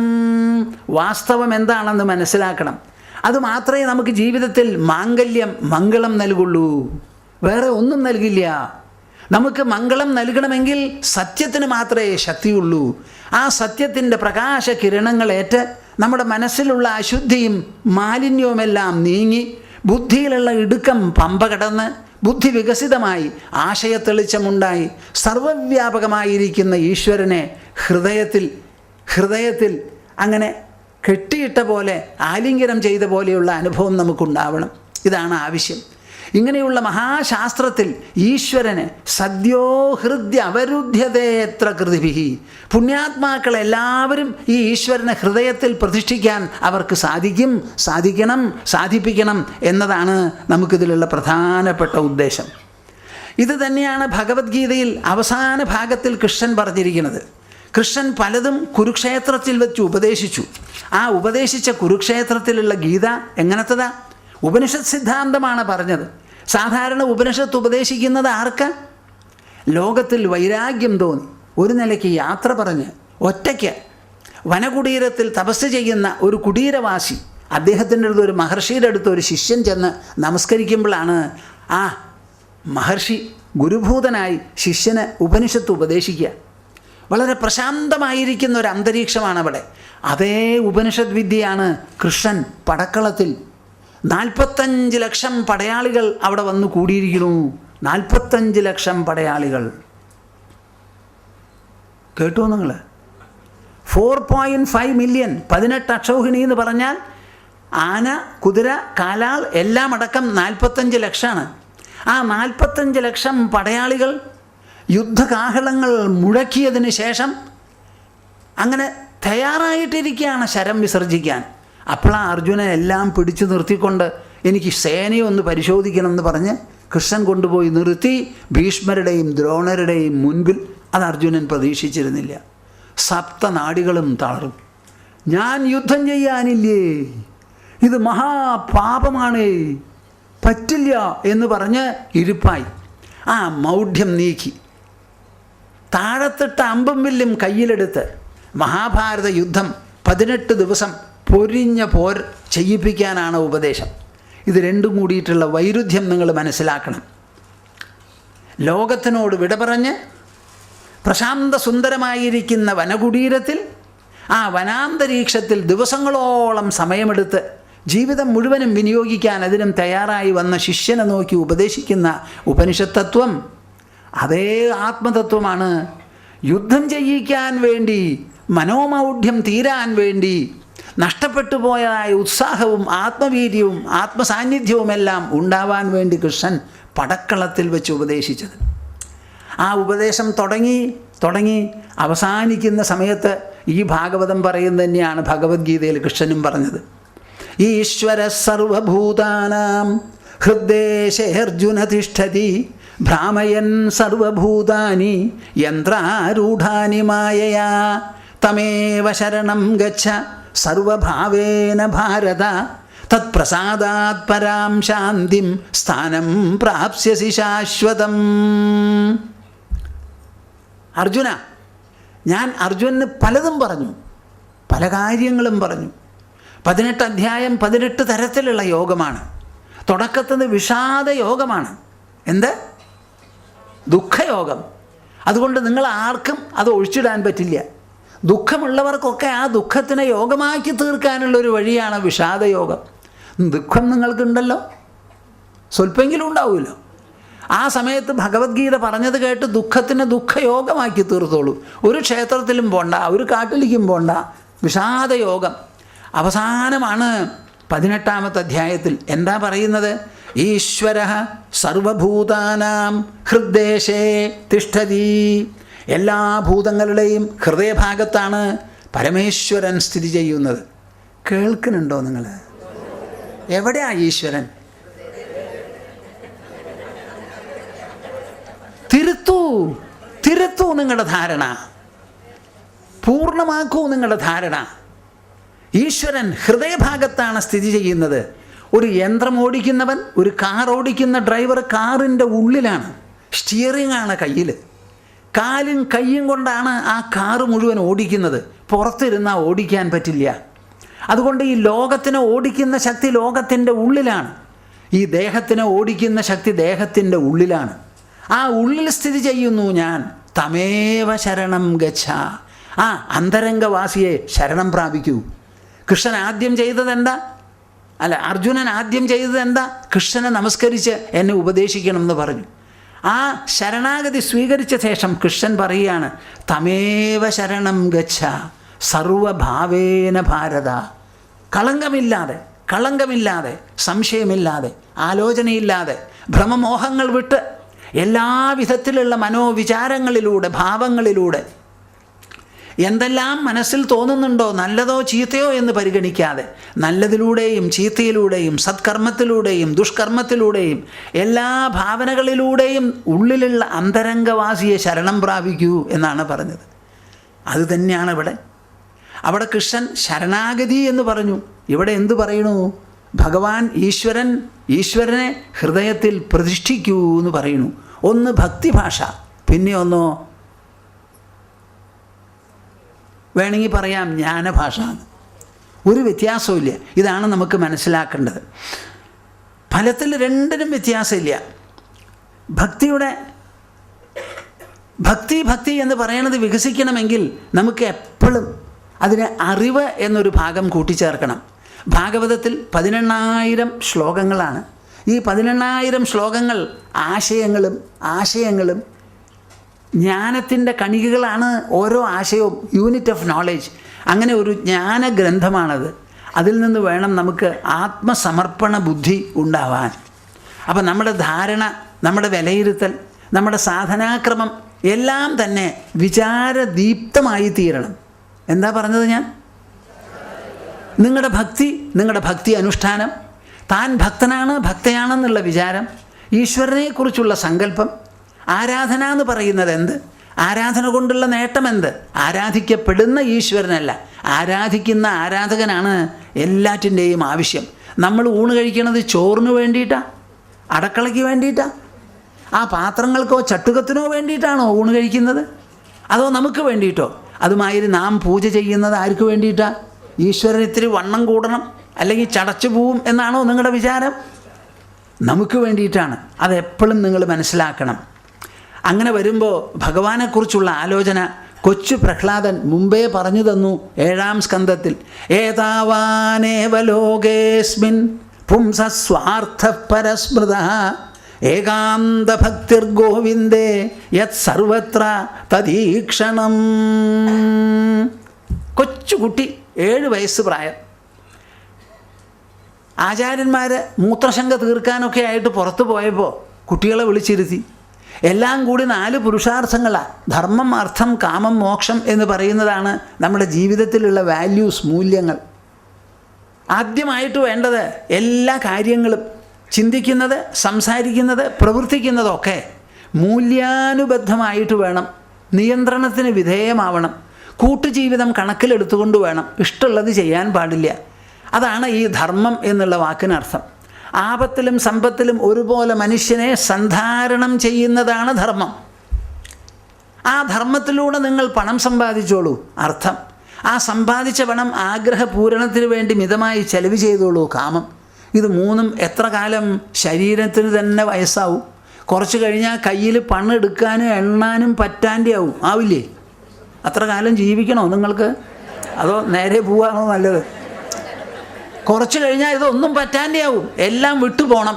ആ വിട്ടുപോകുന്നതിന് മുൻപ് തന്നെ ഞാൻ ചെയ്യേണ്ടതൊക്കെ ചെയ്തു, അനുഭവിക്കേണ്ടതൊക്കെ അനുഭവിച്ചു, കൊടുക്കേണ്ടതും മേടിക്കേണ്ടതും ഒക്കെ ആയി, ഞാൻ ആപ്തകാമനായി, ആപ്തകാമയായി, എപ്പോൾ വേണമെങ്കിൽ പോവാൻ തയ്യാറാണ് എന്നുള്ള ഒരു പൂർണ്ണത സമ്പാദിക്കുന്നതാണ് ഈ മോക്ഷം. ഇതാണ് നമ്മുടെ ചതുർവിധ പുരുഷാർത്ഥം. അതിലെന്ത് ചെയ്തു? ഷണ്ടാമർക്കന്മാർ പ്രഹ്ലാദനെയും കൂട്ടരെയും അർത്ഥവും കാമവും മാത്രമേ പഠിപ്പിച്ചുള്ളൂ. ധർമ്മവും ഭക്തിയും മുക്തിയും വിട്ടുകളഞ്ഞു. അയ്യോ, വലിയ അപകടമാണല്ലോ ഇവർ ചെയ്യുന്നത്. എന്നാൽ റിവോൾട്ട് ചെയ്യാൻ പോയില്ല, ലഹള കൂട്ടാൻ പോയില്ല. അവരങ്ങോട്ടും ഇങ്ങോട്ടും ഒക്കെ പോയ സമയത്ത് സഹപാഠികളെ വിളിച്ചു, വരേൻ ഇവിടെ ഇരിക്കേൻ. അവർ വിട്ടുപോയ കാര്യം ഞാൻ പറഞ്ഞു തരാം. പ്രധാനപ്പെട്ടത് നമ്മുടെ ആചാര്യന്മാർ നമ്മളെ പഠിപ്പിക്കുന്നില്ല. അവർ വാസ്തവത്തിൽ കബളിപ്പിക്കുകയാണ്. ഒരു പക്ഷേ എൻ്റെ അച്ഛൻ്റെ നിർബന്ധത്തിൻ്റെയോ ശാസനയുടെയോ പേരിലാവാം. പക്ഷേ നാം പഠിക്കുന്നവരാണ്. ചെറുപ്പകാലം ആവർത്തിക്കില്ല. ഈ സമയത്ത് തന്നെ വേണം കാര്യങ്ങൾ മനസ്സിലാക്കാൻ. അതുകൊണ്ട് ഓടി വരേൻ എന്ന് പറഞ്ഞപ്പോൾ എല്ലാവരും വന്നിരുന്നു. ചെവി കൂർപ്പിച്ചിരുന്ന് കേട്ടു. അങ്ങോട്ട് പറഞ്ഞ് മനസ്സിലാക്കി കൊടുത്തു. ഇന്നതൊക്കെയാണ് നമ്മൾ പഠിക്കേണ്ടത്, ഗ്രഹിക്കേണ്ടത് എന്ന്. അതിൽ പറഞ്ഞ പ്രധാനപ്പെട്ട ഒരു കാര്യം, കൗമാരാചരേത് പ്രാജ്ഞഃ ധർമാൻ ഭാഗവതാനിഹ. ചെറുപ്പം മുതൽക്ക് തന്നെ കുട്ടികളെ ഭാഗവത ധർമ്മങ്ങൾ പരിശീലിപ്പിക്കണം. പറയരുത് സ്വാമിജി ഇങ്ങനെ. സ്വാമിജി പറയരുത്, ഞങ്ങളൊക്കെ തെറ്റുകാരാവും. അപ്പോൾ കൗമാര ആചരേത് പ്രാജ്ഞഃ, ചെറുപ്പം മുതൽക്ക് പഠിപ്പിക്കണം. 2 പുഷ്പം കയ്യിലെടുത്ത് കൊണ്ടുപോയിടൂ, പിടിച്ചു വലിച്ചു കൊണ്ടുപോകൂ ക്ഷേത്രത്തിലേക്ക്. അവിടെ പ്രദക്ഷിണം വെപ്പിക്കൂ, നമസ്കരിപ്പിക്കൂ. അവിടെ എന്തെങ്കിലും കൈകൂപ്പി നിൽക്കട്ടെ, ഒരേകാദശിയെങ്കിലും നോൽക്കട്ടെ കുട്ടികൾ. എന്തെങ്കിലും ഒന്ന് തപസ് വേണ്ടേ ജീവിതത്തിൽ? വെറുതെ ഇങ്ങനെ കളിയും വിഹാരവും പാർക്കുമായിട്ട് മാത്രം മതിയോ? പഠിപ്പ് ആരായി പഠിക്കണത്? അവസാനം മനസ്സിന് ശാന്തിയും ബുദ്ധിക്ക് ആശയത്തെളിച്ചവും വേണ്ടേ? ഉൾവ്യക്തിത്വമല്ലേ പുറം ശരീരത്തെ പോലും പ്രവർത്തിപ്പിക്കുന്നത്. കണ്ണിന് സ്വയം കാണാൻ പറ്റുമോ? എന്താ മിണ്ടാത്തെ? നിങ്ങൾ കണ്ണടച്ച് കിടന്നുറങ്ങുകയാണ്. ഞാൻ പതുക്കെ കണ്ണൊന്ന് തുറന്നു, എന്നിട്ടൊരു പൊന്നീർ പൂവ് എടുത്ത് കാണിച്ചു. അതങ്ങനെ വിട്ടു. പിറ്റേ ദിവസം ചോദിച്ചാൽ നിങ്ങൾ പുഷ്പം കണ്ടു എന്ന് പറയോ അറിയില്ല എന്ന് പറയോ? അപ്പോൾ ശരീരം തന്നെ പ്രവർത്തിക്കാൻ പറ്റുമോ? പറ്റില്ല. മനസ്സാണ് പ്രവർത്തിക്കേണ്ടത്. ആ മനസ്സിനെ ഉജ്ജ്വലമാക്കണം, ഉത്സാഹ നിർഭരമാക്കണം. അതിന് വേണ്ടത്ര സന്ധാരണ ശക്തി ഉണ്ടാക്കി കൊടുക്കണം. അതാണ് ചെറുപ്പം മുതൽക്ക് ചെയ്യണമെന്ന് പറയണത്. നിങ്ങൾ 12-13 വയസ്സായ കൈ കൊതറിപ്പോവും കുട്ടികൾ. അതിന് മുമ്പ് ശീലിപ്പിച്ചോളൂ. അപ്പോൾ അവർ കുറച്ചു കാലം പുറത്തു പോയാലും കെട്ടഴിഞ്ഞ കാളയെ പോലെ തിരിച്ചു വരുമ്പോൾ എന്തെങ്കിലും ഒരു സംസ്കാരം അവർക്കുണ്ടാവും. ആ 12-13 വയസ്സ് വരെ നിങ്ങൾ കുട്ടികൾ പറഞ്ഞാൽ നിർബന്ധിച്ചാൽ കേൾക്കാണ്ടിരിക്കില്ല. അത് ചെയ്യണം. നിങ്ങളെല്ലാവരും അത് ചെയ്തിട്ടുണ്ടോ? ചോദിക്കരുത് സ്വാമിജി, നുണ പറയാൻ വിഷമ. കൗമാര ആചരേത് പ്രാജ്ഞഃ ധർമാൻ ഭാഗവതാനിഹ. കുട്ടിക്കാലം മുതൽക്ക് തന്നെ എന്ന് പറഞ്ഞ് പലതും പറഞ്ഞു കൊടുത്തതിൻ്റെ അവസാന ഭാഗം പറയുകയാണ്, ഏതാവാനൈവ ലോകേസ്മിൻ പുംസസ്വാർത്ഥ പരസ്മൃതഃ. പുംസഃ മനുഷ്യന്, ഇത്രയാണ് ലോകത്തിലുള്ള പരമാവധി സ്വാർത്ഥം. സ്വാർത്ഥം എന്നുള്ള വാക്ക് മലയാളത്തിൽ സെൽഫിഷ്നെസ് എന്നാണ്. ഈ അർത്ഥത്തിലല്ല ഇവിടെ പറയുന്നത്. തൻ്റെ ജീവിതത്തിൽ തനിക്ക് ഏറ്റവും പ്രയോജനമാകുന്ന സംഗതി സ്വാർത്ഥം. The greatest object of pursuit of human life, that is what is called സ്വാർത്ഥ. ഏതാവാൻ ഏവ ലോകേസ്മിൻ പുംസഃ സ്വാർത്ഥഃ പരസ്മൃതഃ. പരമമായിരിക്കുന്ന ലാഭം മനുഷ്യന് ഇത്രമാത്രം കൊണ്ട് കിട്ടും, ഇത്രമാത്രം കൊണ്ട് കിട്ടും. ഏതാവാൻ ഏവ. എന്താണത്? ഏകാന്തഭക്തിർ ഗോവിന്ദേ, ഏകാന്തഭക്തി ഗോവിന്ദേ. ഒന്ന് പറയൂ. ഏകാന്തഭക്തി ഗോവിന്ദേ. എനിക്കിഷ്ടമായി കേട്ടോ, നല്ല സദസ്സാണ്. ഏകാന്തഭക്തിർ ഗോവിന്ദേ യത് സർവത്ര തദീക്ഷണം, യത് സർവത്ര തദീക്ഷണം, യത് സർവത്ര തദീക്ഷണം. എന്താ നിങ്ങൾക്ക് വിഷമം? ഗോവിന്ദനോട്, മോക്ഷദാതാവായിരിക്കുന്ന ഭഗവാനോട് തോന്നുന്ന ഏകാന്ത ഭക്തി. ഏകാന്ത ഭക്തി എന്ന് പറഞ്ഞാൽ എന്താ അർത്ഥം? ഭ്രംശിക്കാത്തത്, വ്യതിചലിക്കാത്തത്, ഒരേപോലെ എല്ലാ കാലത്തും നിലനിൽക്കുന്നത്, ഒരു വിധത്തിലുള്ള ഏറ്റക്കുറച്ചിലുമില്ലാതെ. നിങ്ങൾക്ക് അപകടം പറ്റാം, എന്തെങ്കിലും കുഴപ്പങ്ങളുണ്ടാവാം, ആരെങ്കിലും അല്പായുസോടുകൂടി മരിച്ചു വീട്ടിലെന്ന് വരാം, എന്ത് നടന്നോട്ടെ, എൻ്റെ ഭക്തിക്കൊരു കോട്ടവുമില്ല. അന്നും ഞാൻ ഈശ്വരൻ്റെയാണ്, ഇന്നും ഞാൻ ഈശ്വരൻ്റെയാണ്. മരിച്ചു പോയവനും ഈശ്വരൻ തന്നെ, ജീവിച്ചിരിക്കുന്നവനും ഈശ്വരൻ്റെ തന്നെ, ഒരു മാറ്റവും ഇല്ല എന്നുള്ള ഏകാന്ത ഭക്തി. ആ ഏകാന്ത ഭക്തി എങ്ങനെയാ വളർത്തിയെടുക്കുക? യത് സർവത്ര തദീക്ഷണം. നിങ്ങൾ ഉപാസിക്കുന്നതായ ഈശ്വരനെ സർവത്ര, എല്ലായിടത്തും കാണുക. ഇതിനെന്ത് വേണം? ഇതിനെന്താ വേണ്ടത് നിങ്ങൾക്ക്? ഇപ്പോൾ നമ്മൾ എന്ത് ചെയ്യണു? നമുക്ക് ഇഷ്ടപ്പെട്ട ഒരു പടത്തിൽ ഈശ്വരനെ കാണുന്നു, ഇഷ്ടപ്പെട്ട ഒരു വിഗ്രഹത്തിൽ കാണുന്നു. അതിൽ കാണുന്നത് എന്തിനെയാ? ഈശ്വരനെ, ഭഗവാനെ. ആ ഭഗവാൻ സർവവ്യാപിയാണ്, സർവജ്ഞനാണ്, സർവശക്തനാണ്. സർവവ്യാപിയായ ഭഗവാന്റെ ഒരു പ്രതീകമായിട്ടാണ് വിഗ്രഹങ്ങളും പടങ്ങളും നാം ഉപയോഗിക്കുന്നത്. ആ സർവവ്യാപിയായ ഭഗവാനെ സർവത്ര ഇടത്തും കാണും. ചുമരിലും കാണും, റൂഫിലും കാണും, ഭഗവാന്റെ അല്ലാത്ത പടങ്ങളിൽ കാണും, ബാത്റൂമിൽ കാണും, ഡ്രോയിങ് റൂമിൽ കാണും, സോഫയിൽ കാണും, ഉടുത്ത വസ്ത്രത്തിൽ കാണും, തൻ്റെ ശരീരത്തിൽ കാണും, തൻ്റെ മനസ്സിൽ കാണും. ഇടയ്ക്കിടയ്ക്ക് 2 പൂവ് ഈശ്വരനെന്ന് പറഞ്ഞ് സ്വന്തം തലയിലൂടും. ചെയ്യുമോ നിങ്ങൾ? കണ്ടോ? ഒരൊറ്റ ആൾ പറയണില്ല ചെയ്യുന്നു തന്നെ. അവസാനം ആത്മാവാണ് ഈശ്വരൻ എന്ന് വിചാരിച്ച് ധ്യാനിക്കണം. ഉദ്വസിക്കുന്ന സമയത്ത് എല്ലാം എടുത്ത് തലയിലിട്ടിട്ടാണ് അവസാനിപ്പിക്കുക. നമ്മുടെ സംസ്കാരം വളരെ വിശേഷപ്പെട്ടതാണ്. നിങ്ങൾക്ക് പലർക്കും അതറിയില്ല. നിങ്ങൾ പൂജ ചെയ്യുന്നവരല്ല, അതിന് അർഹതയില്ല എന്നാണ് നമ്മുടെ നാട്ടുകാർ പറഞ്ഞു വെച്ചിരിക്കുന്നത്. അത് ഉപനയനമുള്ളവർക്കേ അത് ഉള്ളൂ എന്നാണ് വെച്ചിരിക്കുന്നത്. ആ ഉപനയനമുള്ളവർ പൂജ ചെയ്യുമ്പോൾ ശാസ്ത്രവിധി ശ്രീമദ് ഭാഗവതത്തിൽ പറഞ്ഞിട്ടുള്ളത് ഇങ്ങനെയാണ്. ആദ്യമൊക്കെ പറഞ്ഞാലും ആ ദൈവത്തിനെ ആത്മാവായി കണ്ട് അവസാനം തന്നിലേക്ക് തന്നെ ഉദ്വസിക്കുകയാണ് വേണ്ടത്. അപ്പോൾ ഇടയ്ക്ക് 10 പുഷ്പം അവിടെ ഇട്ട ശേഷം ഒരെണ്ണം സ്വന്തം തലയിലിട്ട എന്താ വിരോധം? എന്നും നിങ്ങൾ കുളിപ്പിക്കണു. എന്താ? ശിവലിംഗത്തിന് കുളിപ്പിക്കുമ്പോൾ അതിനൊന്നും അറിയില്ല. നിങ്ങൾ കുളിപ്പിച്ച് ചളി കളയുമ്പോൾ ഭഗവാനുള്ള അഭിഷേകമാണെന്നുള്ള തോന്നൽ നിങ്ങൾ ഇടയ്ക്ക് വരണം. യത് സർവത്ര തദീക്ഷണം. ഇവിടെ ഈശ്വരനല്ലാത്തതൊന്നുമില്ല, എല്ലാം തന്നെ ഈശ്വരനാണ്. ഈശ്വരൻ അല്ല വേറെ ഒന്ന് എന്ന് പറയാനില്ല. ഈശ്വരൻ പ്ലസ് ഇല്ല, ഈശ്വരൻ മൈനസ് ഇല്ല, ഈശ്വരൻ മൾട്ടിപ്ലൈഡ് ബൈ ഇല്ല, മൈനസും ഡിവിഷനും ഒന്നുമില്ല. യത് സർവത്ര തദീക്ഷണം. ഇങ്ങനെ ഒരു ധാരണ വന്നാൽ ആ ഈശ്വരനുള്ള സമർപ്പണവും ഉപഹാരവും എന്തായിരിക്കണം എന്നൊന്ന് ആലോചിക്കൂ നിങ്ങൾ. മനസ്സിലായോ? ഇല്ല.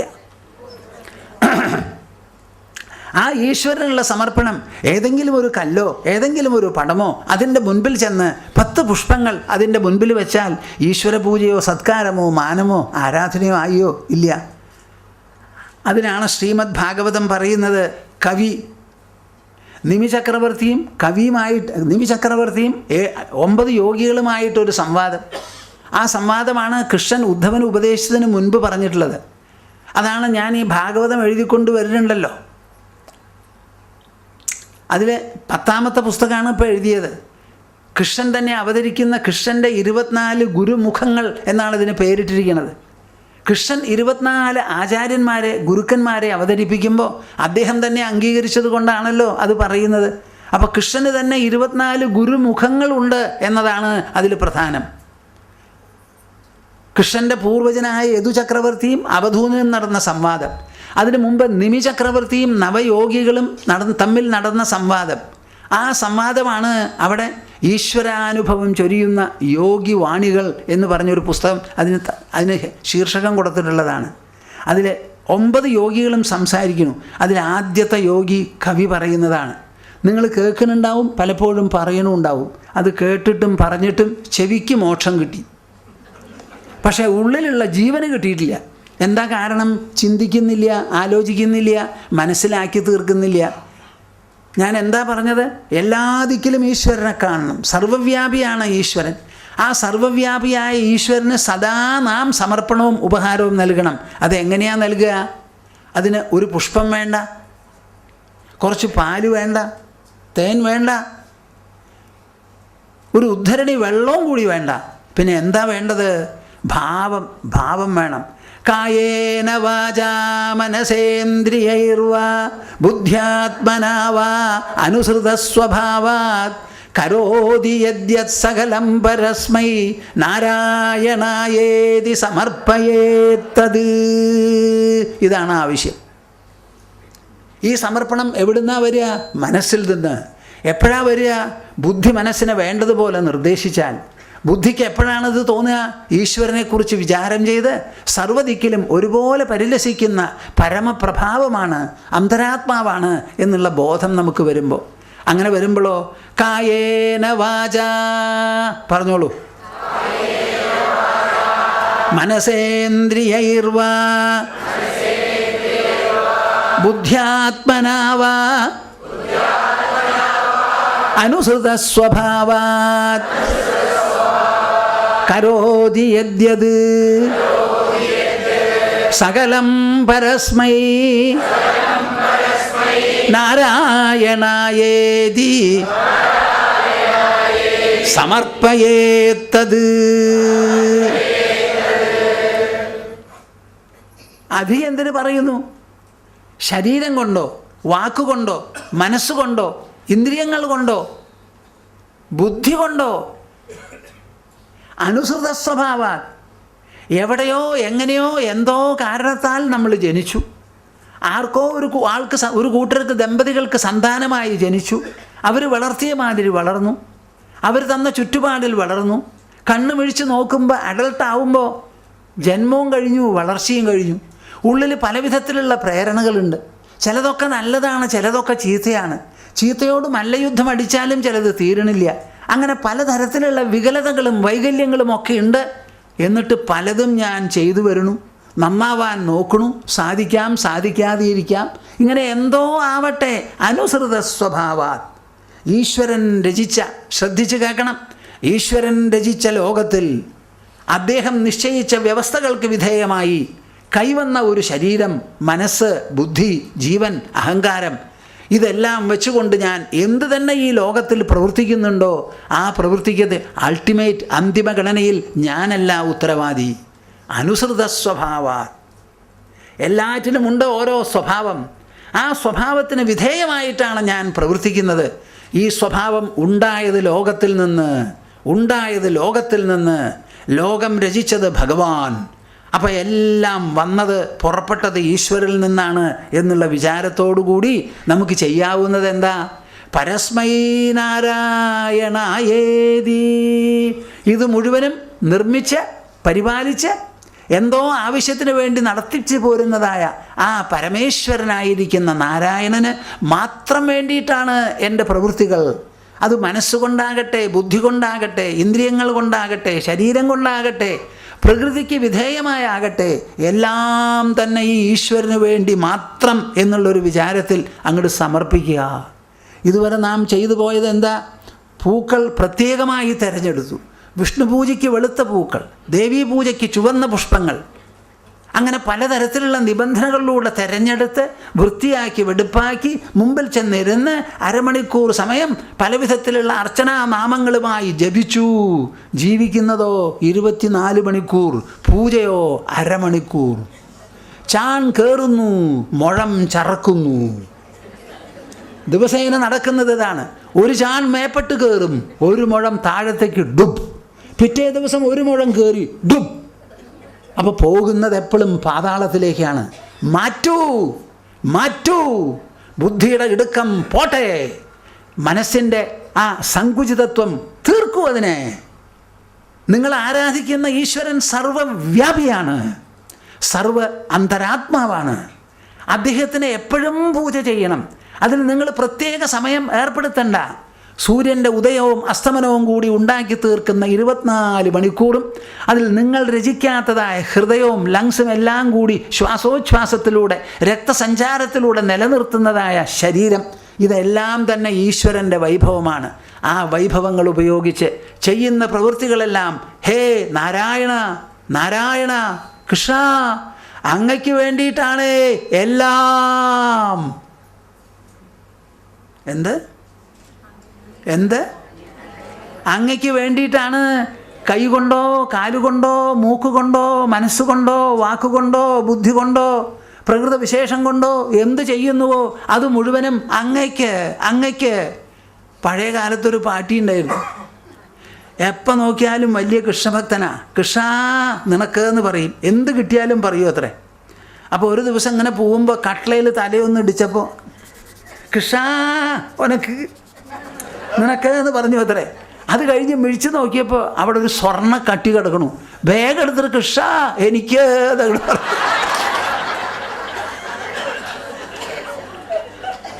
തസ്മൈ നാരായണായേതി. എല്ലാം തന്നെ ഈശ്വരനാണ്.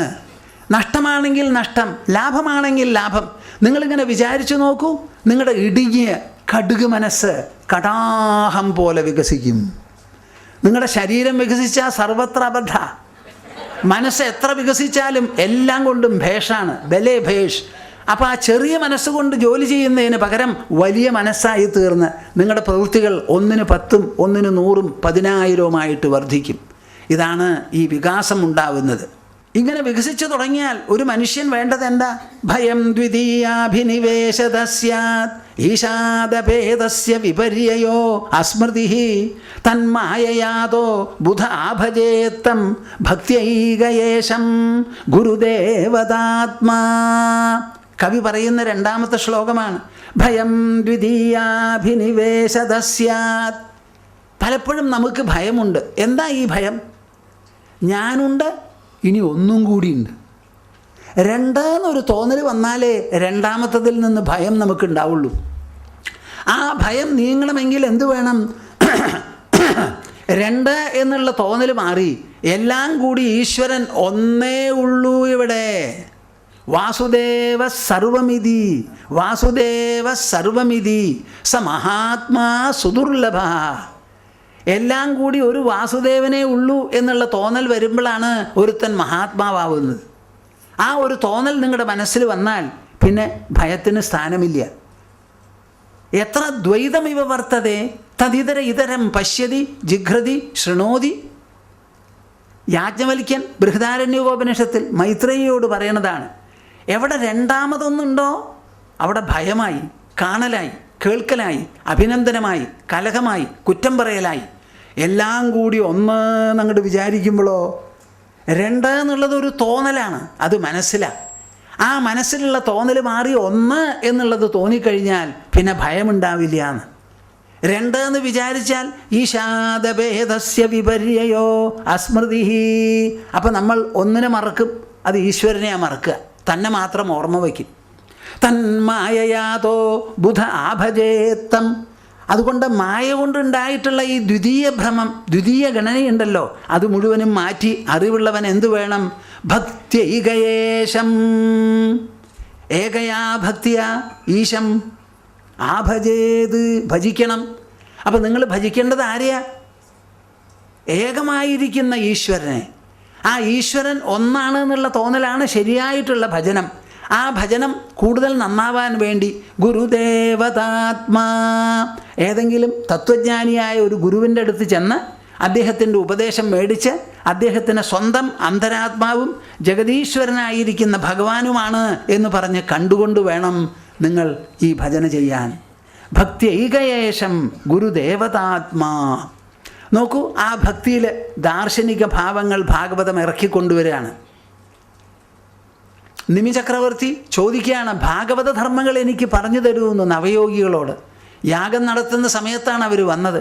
ഏറ്റവും വിശേഷപ്പെട്ട യാഗം അവിടെ നിർത്തിയ ഉടനെ നിമി ചക്രവർത്തി എണീറ്റു, വന്നവരുടെ കാല് കഴുകി, അവരെ ഇരുത്തി, അവർക്ക് അർഘ്യപാദ്യാദികൾ കൊടുത്തു. വിശപ്പ് മാറി, ദാഹം മാറി, ചമ്രം പടിഞ്ഞ് അവിടെ ഇരുന്നു. ആചാര്യന്മാരെല്ലാവരും വന്ന് ചുറ്റുമിരുന്നു. ഒരൊറ്റ ചോദ്യം, ഭാഗവത ധർമ്മങ്ങൾ എനിക്ക് പറഞ്ഞു തരണം. ഏത് ധർമ്മങ്ങൾ കൊണ്ടാണോ ഭഗവാൻ സന്തുഷ്ടനായി തൻ്റെ സ്വന്തം ആത്മാവിനെ തന്നെ ഭക്തന് നൽകുക, ആ ഭാഗവത ധർമ്മങ്ങൾ പറഞ്ഞു തരൂ. ഇതാരാ പറയുന്നത്? നാരദ മഹർഷി. ആരോട്? വസുദേവനോട്. എന്താ കാരണം? വസുദേവൻ തെറ്റുപറ്റി. നാരദ മഹർഷി ഇടയ്ക്കിടയ്ക്ക് ദ്വാരയ്ക്ക് പോവും. കൃഷ്ണോപാസനലാലസഹ, കൃഷ്ണനെ ഉപാസിക്കാനുള്ള താല്പര്യത്തോടു കൂടി അങ്ങോട്ട് പോയിക്കൊണ്ടിരുന്നു. അവിടെ ഇടയ്ക്ക് പോയപ്പോൾ ഒരു ദിവസം വസുദേവനെ സന്ദർശിക്കാൻ പോയപ്പോൾ, വരൂ, എനിക്ക് വളരെ സന്തോഷം എന്ന് പറഞ്ഞ് പിടിച്ചിരുത്തി. എന്നിട്ട് അദ്ദേഹം കാലമൊക്കെ കഴുകിയതിന് ശേഷം പറയുകയാണ്, ഞാൻ വലിയൊരു തെറ്റുപറ്റി. എനിക്ക് എന്താ അത്? ഞാൻ മഹാവിഷ്ണുവിനെ ഉപാസിച്ചു. അദ്ദേഹം പ്രത്യക്ഷമായി വന്നു നിന്നു, എല്ലാം തരാൻ തയ്യാറായി. കേൾക്കുന്നുണ്ടോ നിങ്ങൾ? കാത് കടം മേടിച്ച് കേൾക്ക്. 2 കാത് പോരാ. ഞാൻ മഹാവിഷ്ണുവിനെ തൃപ്തിപ്പെടുത്തി. അദ്ദേഹം സന്നിഹിതനായി അവിടെ. എന്തും തരാൻ, മോക്ഷം പോലും തരാൻ, നിത്യസുഖം പരമാനന്ദം തരാനും കൂടി തയ്യാറായി നിൽക്കുന്ന മഹാവിഷ്ണുവിനോട് ഞാൻ പറഞ്ഞത് എന്താ? അങ്ങ് എൻ്റെ മകനായി ജനിക്കണം. പോയി പോയി. കേൾക്കുന്നുണ്ടോ നിങ്ങൾ? അതാ ഞാൻ പറഞ്ഞത്, കാത് കടം മേടിക്കണമെന്ന്. പരമസുഖം നിത്യസുഖം തരാൻ തയ്യാറായി മഹാവിഷ്ണു നിന്നപ്പോൾ ആ മഹാവിഷ്ണുവിനോട് പറഞ്ഞത് മകനായി ജനിക്കണം എന്ന്. മഹാവിഷ്ണു മകനായി ജനിക്കാൻ പറ്റിയ യോഗ്യത ഈ വസുദേവനുണ്ടോ? നിങ്ങളെന്നെ ആലോചിച്ച് നോക്കൂ. ഭഗവാനെ, എൻ്റെ മകനായിട്ട് ജനിക്കണം. മകനായിട്ട് ജനിക്കാനുള്ള യോഗ്യത നമുക്കുണ്ടാവണമല്ലോ. ആ ഈശ്വരൻ്റെ മുൻപിൽ നമ്മൾ സ്പെസിഫൈ ചെയ്ത് പറയാൻ ആരാ? ഇന്നത് വേണം, എൻ്റെ മകൾക്ക് കല്യാണം കഴിയണം പറയരുത് കേട്ടോ. എന്ത് വേണോ അതൊക്കെ ഭഗവാൻ നോക്കി ചെയ്യട്ടെ. നിങ്ങൾ കല്യാണം കഴിക്കണം എന്ന് പറഞ്ഞാൽ ഞാനിപ്പോൾ പറയണില്ല, നിങ്ങൾക്കെല്ലാം വിഷമാവും. എന്താ വസുദേവന് പറ്റിയ മാതിരിയാവും പറയരുത്. അപ്പം മകനായിട്ട് ജനിച്ചു. എന്നിട്ട് എന്ത് ചെയ്തു? ജനിച്ച ഉടനെ കൊണ്ടുപോകാൻ പറഞ്ഞു. ജനിക്കണം എന്നല്ലേ പറഞ്ഞുള്ളൂ? ജനിച്ചു. വേഗം എന്നെ കൊണ്ടുപോയിക്കോളൂ അമ്പാടിയിൽ. എന്നെ വിളക്കാനോ എന്നെ വളർത്താനോ മടിയിലിരുത്താനോ ഒന്ന് പാല് കൂട്ടാനോ ഒന്നിനും പറ്റില്ല. മകനായിട്ട് ജനിക്കണം എന്നല്ലേ പറഞ്ഞത്? ജനിച്ചു, പോയി. ഇപ്പം അദ്ദേഹം സർവ്വ ആൾക്കാർക്കും മോക്ഷം വിതരണം ചെയ്ത് ഇങ്ങനെ കൂടിയിരിക്കുക. ഞാൻ അച്ഛനായതുകൊണ്ട് മുമ്പിൽ ചെന്നിരുന്ന് മകനോട് മോക്ഷം ചോദിക്കാൻ എൻ്റെ മനസ്സ് സമ്മതിക്കണമില്ല. അങ്ങനെ വലിയ നട്ടം തിരിച്ചലാണ് ഞാൻ. ഈ തിരിച്ചലൊന്ന് മാറ്റിത്തരണേ എന്ന് പറഞ്ഞപ്പോഴാണ് നാരദ മഹർഷിക്ക് ഓർമ്മ വന്നത്. വളരെ സന്തോഷം, എനിക്കൊരു പഴയ കാലത്ത് നടന്ന സംഭവം ഓർമ്മ വരുന്നു. നിമി ചക്രവർത്തി ഇങ്ങനെ ചോദിക്കേണ്ടായി നവയോഗികളോട്. അവർ പറഞ്ഞ ഭാഗവത ധർമ്മങ്ങൾ ഞാൻ പറഞ്ഞു തരാം എന്ന് പറയുന്നതാണ് രംഗം. അവിദ്യമാനോപ്യവഭാതി ദ്വയോഃ ധ്യാതുർധിയാ സ്വപ്നമനോരഥൗ യഥാ തത്കർമ്മസങ്കൽപ്പവികൽപകം മനോ മുധോ നിരുന്ധ്യാത് അഭയം തഥസ്യാത്. പറയാൻ പറഞ്ഞത് ഭാഗവത ധർമ്മങ്ങൾ. ഒരു ഭക്തൻ കേൾക്കേണ്ടതും ഗ്രഹിക്കേണ്ടതും അനുസരിക്കേണ്ടതും അനുധാവനം ചെയ്യേണ്ടതുമായ ധർമ്മങ്ങളാണ് പറഞ്ഞു തരുന്നത്. ആ പറഞ്ഞു തരുന്നതിൽ പറയുകയാണ്, അവിദ്യമാനോപ്യവഭാതി ദ്വയോഃ. ഈ ലോകം മുഴുവനും വാസ്തവത്തിൽ അവിദ്യയാണ്. അവിദ്യമാനഃ എന്ന് കേൾക്കുന്നുണ്ടോ? ഇത് ഇല്ലാത്ത പൊല്ലാപ്പാണെന്ന്. ഇത് ഇല്ലാത്തതാ, അവിദ്യമാനഃ. ഭാഗവതം തുറന്ന് പറയുകയാണ്. എന്നാലും അത് അവഭാതി, പ്രകാശിക്കണു. എന്താ കാരണം? അത് പ്രകാശിപ്പിക്കുന്ന ധ്യാതുർധിയ. നിങ്ങൾ കണ്ണ് തുറന്ന് ഉണർന്ന് നോക്കിയാലല്ലേ ലോകമുള്ളൂ. എന്താ മിണ്ടാതെ? പറഞ്ഞാൽ മനസ്സിലാവില്ലെങ്കിൽ. ജനിച്ചത് മുതൽക്ക് കോമയിലായിരിക്കുന്ന ഒരു കുട്ടിക്ക് ലോകമുണ്ടോ? അത് കഴുത്ത് വെട്ടി മുറിച്ചാൽ പോലും അറിയുമോ? അപ്പം നമ്മൾ ഉണരുമ്പോൾ നമ്മുടെ ഉണർച്ചയിലാണ് ലോകം അങ്കുരിക്കുന്നത്. നമ്മുടെ ഉണർവ് ശരീരത്തിലോ ഉള്ളിലോ? അപ്പം നമ്മുടെ ഉള്ളല്ലേ ആദ്യമായിട്ട് ഉണർന്നു. ഉണർന്നിട്ട് കണ്ണിലൂടെ ഇന്ദ്രിയങ്ങളിലൂടെ നോക്കുമ്പോൾ ലോകം എന്ന് പറയുന്ന പതിപ്പ് ഉള്ളിലുണ്ടായി. ആ പതിപ്പിനെയാണോ നാം ഉണരുന്നത്, അതോ വസ്തുക്കളെയോ? സൂര്യൻ ഉദിക്കുന്നത് നാം ഇവിടെ നിന്ന് കാണുന്നു. എത്രയോ അകലെയാണ് സൂര്യൻ. ആ സൂര്യൻ്റെ അടുക്കിലേക്ക് നിങ്ങൾ ചെല്ലുന്നുണ്ടോ? സൂര്യൻ നമ്മുടെ അടുത്ത് വരുന്നുണ്ടോ? നമ്മൾ ഇവിടെ നിന്നിട്ട് പറയുകയാണ് സൂര്യൻ ഉദിച്ചു എന്ന്. ഈ ഉദയാനുഭവം എവിടെയാ? കണ്ണിലോ മനസ്സിലോ? അപ്പം ഈ മനസ്സാണ് ഈ ലോകത്തിന് ഉണ്ടാക്കുന്നത് എന്ന്. അവിദ്യമാനോപ്യവഭാതി ദ്വയോ ധ്യാതുർധിയ സ്വപ്നമനോരഥൗ യഥാ. ശരീരത്തിൻ്റെ ഉള്ളിൽ ഒരു പട്ടണം മുഴുവൻ സ്വപ്നത്തിൽ ഉണ്ടാവുമ്പോൾ, ശരീരത്തിൻ്റെ ഉള്ളിൽ ഒരു പട്ടണം മുഴുവൻ സ്വപ്നത്തിൽ ഉണ്ടാവുമ്പോൾ ആ ശരീരത്തിൻ്റെ ഉള്ളിൽ ഈ പട്ടണത്തിന് ഇരിക്കാനുള്ള സ്ഥലമുണ്ടോ? പക്ഷേ അനുഭവിക്കുന്നില്ലേ? ആ അനുഭവിച്ചത് മുഴുവൻ എണീക്കുമ്പോൾ എവിടെ പോയി? അപ്പം മനസ്സ് സ്വയം രചിക്കുന്നതാണ്. അതേ മനസ്സ് രചിക്കുന്നതാണ് ഈ ജാഗ്രത് എന്ന് പറയുന്ന അവസ്ഥയും. ആ അവസ്ഥയിൽ ഇന്ദ്രിയങ്ങളിലൂടെ വെളിപ്പെടുത്തുന്ന ഈ ലോകവും. തത്കർമ്മ സങ്കൽപ്പ വികൽപകം മനോ ബുധോ നിരുന്ധ്യാത് അഭയം തദസ്യാത്. ഈ മനസ്സ് തൊടുത്തു വിടുന്നതാണ് രണ്ട് എന്നുള്ള സങ്കല്പം. ആ രണ്ടാമത്തതിൽ നിന്നുള്ള ഭയം സർവ്വതും മനോനിർമ്മിതമാണ്. അതുകൊണ്ട് വിവേകി ഭക്തൻ എന്തു വേണം? തതോ നിരുന്ധ്യാത് അഭയം തദസ്യാത്. ഈ മനസ്സിനെ നിരോധിക്കണം, ഈ മനസ്സിൽ ഇറങ്ങിച്ചെല്ലണം. ഓരോ നാമജപവും ഈ മനസ്സിനെ നിയന്ത്രിക്കാനും ശുദ്ധി വരുത്താനും അതിൽ നിന്നുള്ള തെറ്റായ സങ്കല്പങ്ങൾ മാറിപ്പോകാനും വേണ്ടിയാവണം. അതിനുവേണ്ടി എന്തു വേണം? ഭക്തിയെ അങ്ങോട്ട് പ്രയോഗിക്കണം. എന്ത്? ഭക്തിയെ പ്രയോഗിക്കണം. എങ്ങനെയാ ഈ പ്രയോഗിക്കുക? ആരും കാണാതെ ഒരു സ്ഥലത്തിരുന്ന്. ഇത് ചെയ്താലൊന്നും ഉള്ളു നേരാവാൻ എളുപ്പം സാധിക്കില്ല. അതിന് വേണമെങ്കിലോ ശൃണ്വൻ സുഭദ്രാണി രഥാംഗപാണേ ജന്മാനി കർമാണി ചയാനി ലോകേ ഗീതാനി നാമാനി തദർത്ഥകാനി ഗായൻ വിലജ്ജോ വിചരേത് അസംഗഃ. കേൾക്കുന്നുണ്ടോ നിങ്ങൾ? കേൾക്കെങ്കിലും ചെയ്യും. അനുഷ്ഠിക്കുന്നില്ലെങ്കിലും കേൾക്കുക. പരീക്ഷിത്തും കേട്ടേ ഉള്ളൂ, അവിടുന്ന് ഇറങ്ങി പോയൊന്നുമില്ല. ശൃണ്വൻ സുഭദ്രാണി രഥാംഗപാണേ.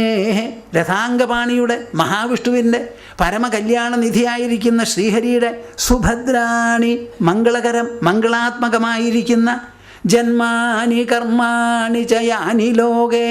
അദ്ദേഹത്തിൻ്റെ വിശേഷപ്പെട്ട ജന്മങ്ങൾ മത്സ്യാദി അവതരങ്ങളാവട്ടെ, വേറെ എന്തെങ്കിലും ആവട്ടെ, കർമാണി വിശേഷപ്പെട്ട അമാനുഷമായിരിക്കുന്ന പ്രവൃത്തികൾ, ജന്മാനി കർമാണി ചയാനി ലോകേ. ഈ ലോകം പല വിധത്തിലുള്ള പ്രതിസന്ധികളും നേരിട്ടപ്പോൾ ആ പ്രതിസന്ധി പരിഹരിക്കാൻ വേണ്ടി അദ്ദേഹം വിശേഷപ്പെട്ട ചില ജന്മങ്ങൾ, മോഹിനി വരെയുള്ളത് ഉണ്ടായിട്ടുണ്ടല്ലോ. ആ ജന്മങ്ങളൊക്കെ വർണ്ണിച്ചത് കേൾക്കൂ, വായിക്കാൻ നിങ്ങൾക്ക് സാധിച്ചു എന്ന് വരില്ല. ശൃണ്വൻ, കേൾക്കൂ കേൾക്കൂ കേൾക്കൂ. നിങ്ങളുടെ വീട്ടിൽ വല്ലതും ഉണ്ടോ റെക്കോർഡ്? ഇങ്ങനെ വല്ലതും? നമ്മുടെ റെക്കോർഡൊക്കെ ഒന്ന് വേറെയാ, നമ്മൾ ചാനലിൽ കാണുന്ന സീരിയലൊക്കെ ഒന്ന് വേറെയാ. ശൃണ്വൻ സുഭദ്രാണി രഥാംഗപാണേ ജന്മാനി കർമാണി ചയാനി ലോകേ ഗീതാനി നാമാനി തദർത്ഥകാനി. ഈ വക സംഭവങ്ങളെക്കുറിച്ച് മഹാവിഷ്ണുവിനെയും ശ്രീഹരിയെയും കുറിച്ചുള്ള പാട്ടുകളുണ്ട്, പല വിധത്തിലുള്ള നാമങ്ങളുണ്ട്. വിഷ്ണു സഹസ്രനാമം വിശ്വസ്മയി നമഃ എന്നാണ് തുടങ്ങുന്നത്. വിശ്വമായുള്ളവേ അങ്ങയ്ക്ക് നമസ്കാരം എന്നാണ് ആദ്യത്തെ നാമം. കേൾക്കുന്നുണ്ടോ നിങ്ങൾ? വിഷ്ണുവിനെ എങ്ങനെയാണ് ചിത്രീകരിക്കുന്നത്? വിശ്വമായുള്ളവേ, വിശ്വമായി തീർന്നിട്ടുണ്ടെന്ന്. അപ്പോൾ വിഷ്ണുവിൻ്റെ വ്യാപ്തി എത്രയുണ്ട്? അവിടുന്ന് അങ്ങോട്ട് തുടങ്ങി സർവപ്രഹരണായുധ എന്ന് പറഞ്ഞാണ് അവസാനിക്കുന്നത്. അങ്ങനെ 1000 നാമങ്ങളാണ്. ഗീതാനി നാമാനി തദർത്ഥകാനി. മഹാവിഷ്ണുവിൻ്റെ വ്യാപ്തിയെയും പ്രഭാവത്തെയും തേജസ്സിനെയും ഐശ്വര്യത്തെയും അദ്ദേഹത്തിൻ്റെ മംഗളകാരിത്വത്തെയും ആപദ് ബാന്ധവനാണ് എന്നുള്ളതും അർത്ഥേഷു അഭിജ്ഞസ്വരാട് എന്ന് ശ്രീമദ് ഭാഗവതം പറയുന്നു. എവിടെ എന്ത് കാര്യം നേടണമോ അതിനെ എങ്ങനെയും ഓടിച്ചെല്ലാൻ ശക്തിയും ആസൂത്രണം ചെയ്യാനുള്ള കഴിവും തനിക്കുണ്ട്. തൻ്റെ കൈ കെട്ടാനോ കാല് ബന്ധിക്കാനോ ലോകത്തിൽ ഒരാളില്ല. കംസൻ എന്തൊക്കെ ചെയ്തു അശരീരി കേട്ടതിന് ശേഷം, എന്നിട്ട് ജയിച്ചുവോ തോറ്റുവോ? അതന്നെയാണ് എല്ലാവരുടെയും സ്ഥിതി. അങ്ങനെ വിശേഷപ്പെട്ട പലതുമുണ്ട്. ഗായൻ വിലജ്ജോ. എന്ത്? ഗായൻ വിലജ്ജോ. അത് ലജ്ജ വിട്ട് പാടുക. ആദ്യം കേൾക്കുക. കേട്ട് കേട്ട് മനസ്സിൽ വേണ്ടത്ര പരിവർത്തനം വന്നാൽ സ്വന്തം നാവ് കൊണ്ട് തന്നെ പാടാനും ജപിക്കാനും നമുക്ക് തോന്നും. ഹരേ രാമ ഗോവിന്ദ കൃഷ്ണ മുരാരേ, ഹരേ രാമ ഗോവിന്ദ കൃഷ്ണ മുരാരേ, ഹരേ രാമ ഗോവിന്ദ കൃഷ്ണ മുരാരേ. വീട്ടിലിരുന്ന് പാടിയ ഭാര്യ പോലും ശകാരിക്കും. പുറത്ത് കിടക്കുക നല്ലത്. നിങ്ങളുടെ ഈ പാട്ടും കേട്ട് ഇവിടെ ഇരുന്നാൽ കുടുംബം നടക്കില്ല എന്ന് അവരെന്നെ പറയും. അപ്പോൾ ഗായൻ വിലജ്ജോ വിചരേത് അസംഗഹ. അതിനാണ് എല്ലാവരും കുറച്ചു കാലെങ്കിലും ഈ ശബരിമലയ്ക്ക് പോണേ. പൊല്ലാപ്പ് ഇവിടുന്ന് ഒഴിഞ്ഞു നിൽക്കുമല്ലോ. വേണ്ട പോലെ കൂർക്കുളിക്കും ചെയ്യാം, സ്വാമിയേന്ന് പറയാം, ആരും ഒന്നും പറയില്ല. അത് ഒരാവശ്യമാണ് മനുഷ്യന്. അത് എത്ര പേരാ പോണത് അവിടെ നോക്കൂ. എല്ലാ കൊല്ലം ആളുകൾ കൂടുതലാണ്. എന്താ കാരണം? പഴയ കാലത്തും ഇന്നും ശാന്തിയും സമാധാനം വേണോ? ഈശ്വര നാമത്തിലും ഈശ്വര കീർത്തനത്തിലും തന്നെയുള്ളൂ. നിങ്ങൾ സമ്മതിച്ചോ സമ്മതിച്ചില്ലേ? കുറച്ചു കാലോടും കൂടി ജീവിച്ച് ഒക്കെ തട്ടിപ്പൊട്ടിയിട്ട് പിന്നെ അയക്കളയാം. ഗായൻ വിലജ്ജോ വിചരേത് അസംഗഹ. അപ്പം എപ്പോൾ നോക്കിയാലും ഈ വീട്ടിൽ മാത്രം ഇരിക്കുന്ന ജീവിതം മാറി പുറത്ത് കിടന്ന് അങ്ങനെ സഞ്ചരിക്കണം. ഏവം വ്രതസ്വപ്രിയനാമകീർത്തിയ ജാതാനുരാഗോ ദ്രുതചിത്ത ഉച്ചൈഹി. ഏവം വ്രത. എന്ത്? ഇത് ഏകാദശി വ്രതമല്ല, ഇതൊരു വ്രതം വേറെയാ. ഭഗവാന്റെ നാമങ്ങൾ കീർത്തനം ചെയ്യുക, പാട്ടുകൾ പാടുക, വർണ്ണനകൾ കേൾക്കുക, മനസ്സിന് പരിവർത്തനം വരിക. എന്നിട്ട് വീട്ടിൽ നിന്ന് പുറത്ത് കിടന്ന് അസംഗനായി ഒരു പിട്ടും ഒന്നുമില്ലാതെ അങ്ങോട്ട് നടക്കുക. അസംഗഹ ഏവം വ്രത. ഈ വ്രതം ആരില്ല അധിഷ്ഠിതമായിരിക്കുന്നത്? സ്വപ്രിയനാമകീർത്തിയ. ഒന്ന് പറയൂ. അവിടെയാണ് നിങ്ങൾക്ക് ശ്രദ്ധിക്കേണ്ടത്. നാം ഭഗവാന്റെ പാട്ട് പാടും, പേര് പറയും, പക്ഷേ ആ ഭഗവാൻ പ്രിയനാണെന്നുള്ളൊരു വിചാരം നമ്മുടെ മനസ്സിലില്ല. നമുക്ക് പ്രിയപ്പെട്ടത് ഏതാ? നിങ്ങൾ തന്നെ എഴുതണം ലിസ്റ്റ്. നിങ്ങൾക്ക് പ്രിയപ്പെട്ടതൊന്നും എഴുതി ഉണ്ടാക്കി നോക്കൂ. ആരെയാ നിങ്ങൾ ലിസ്റ്റ് ചെയ്യുക? ഒരു മകനേ ഉള്ളൂ. ആ പുതിയതായിട്ടൊരു കുട്ടി ഉണ്ടായിട്ടുണ്ട്, ആദ്യത്തെ ആൺകുട്ടിയാ കുടുംബത്ത്. ആ വക കാര്യങ്ങളിലാണ് നിങ്ങൾക്ക് പ്രിയത്വം. ഫസ്റ്റ് ഭഗവാൻ, ലാസ്റ്റ് ഭഗവാൻ, മിഡിലും ഭഗവാൻ. സ്വപ്രിയനാമകീർത്തിയ. ഈശ്വരൻ്റെ നാമം പറയുമ്പോൾ എൻ്റെ ഏറ്റവും പ്രിയപ്പെട്ടവൻ്റെ നാമമാണ് ഞാൻ പറയുന്നത് എന്ന് വിചാരിക്കുമ്പോൾ, പ്രിയപ്പെട്ടവൻ്റെ നാമം ഉച്ചരിക്കുമ്പോൾ തന്നെത്താനെ മനസ്സിൽ അനുരാഗം തോന്നും.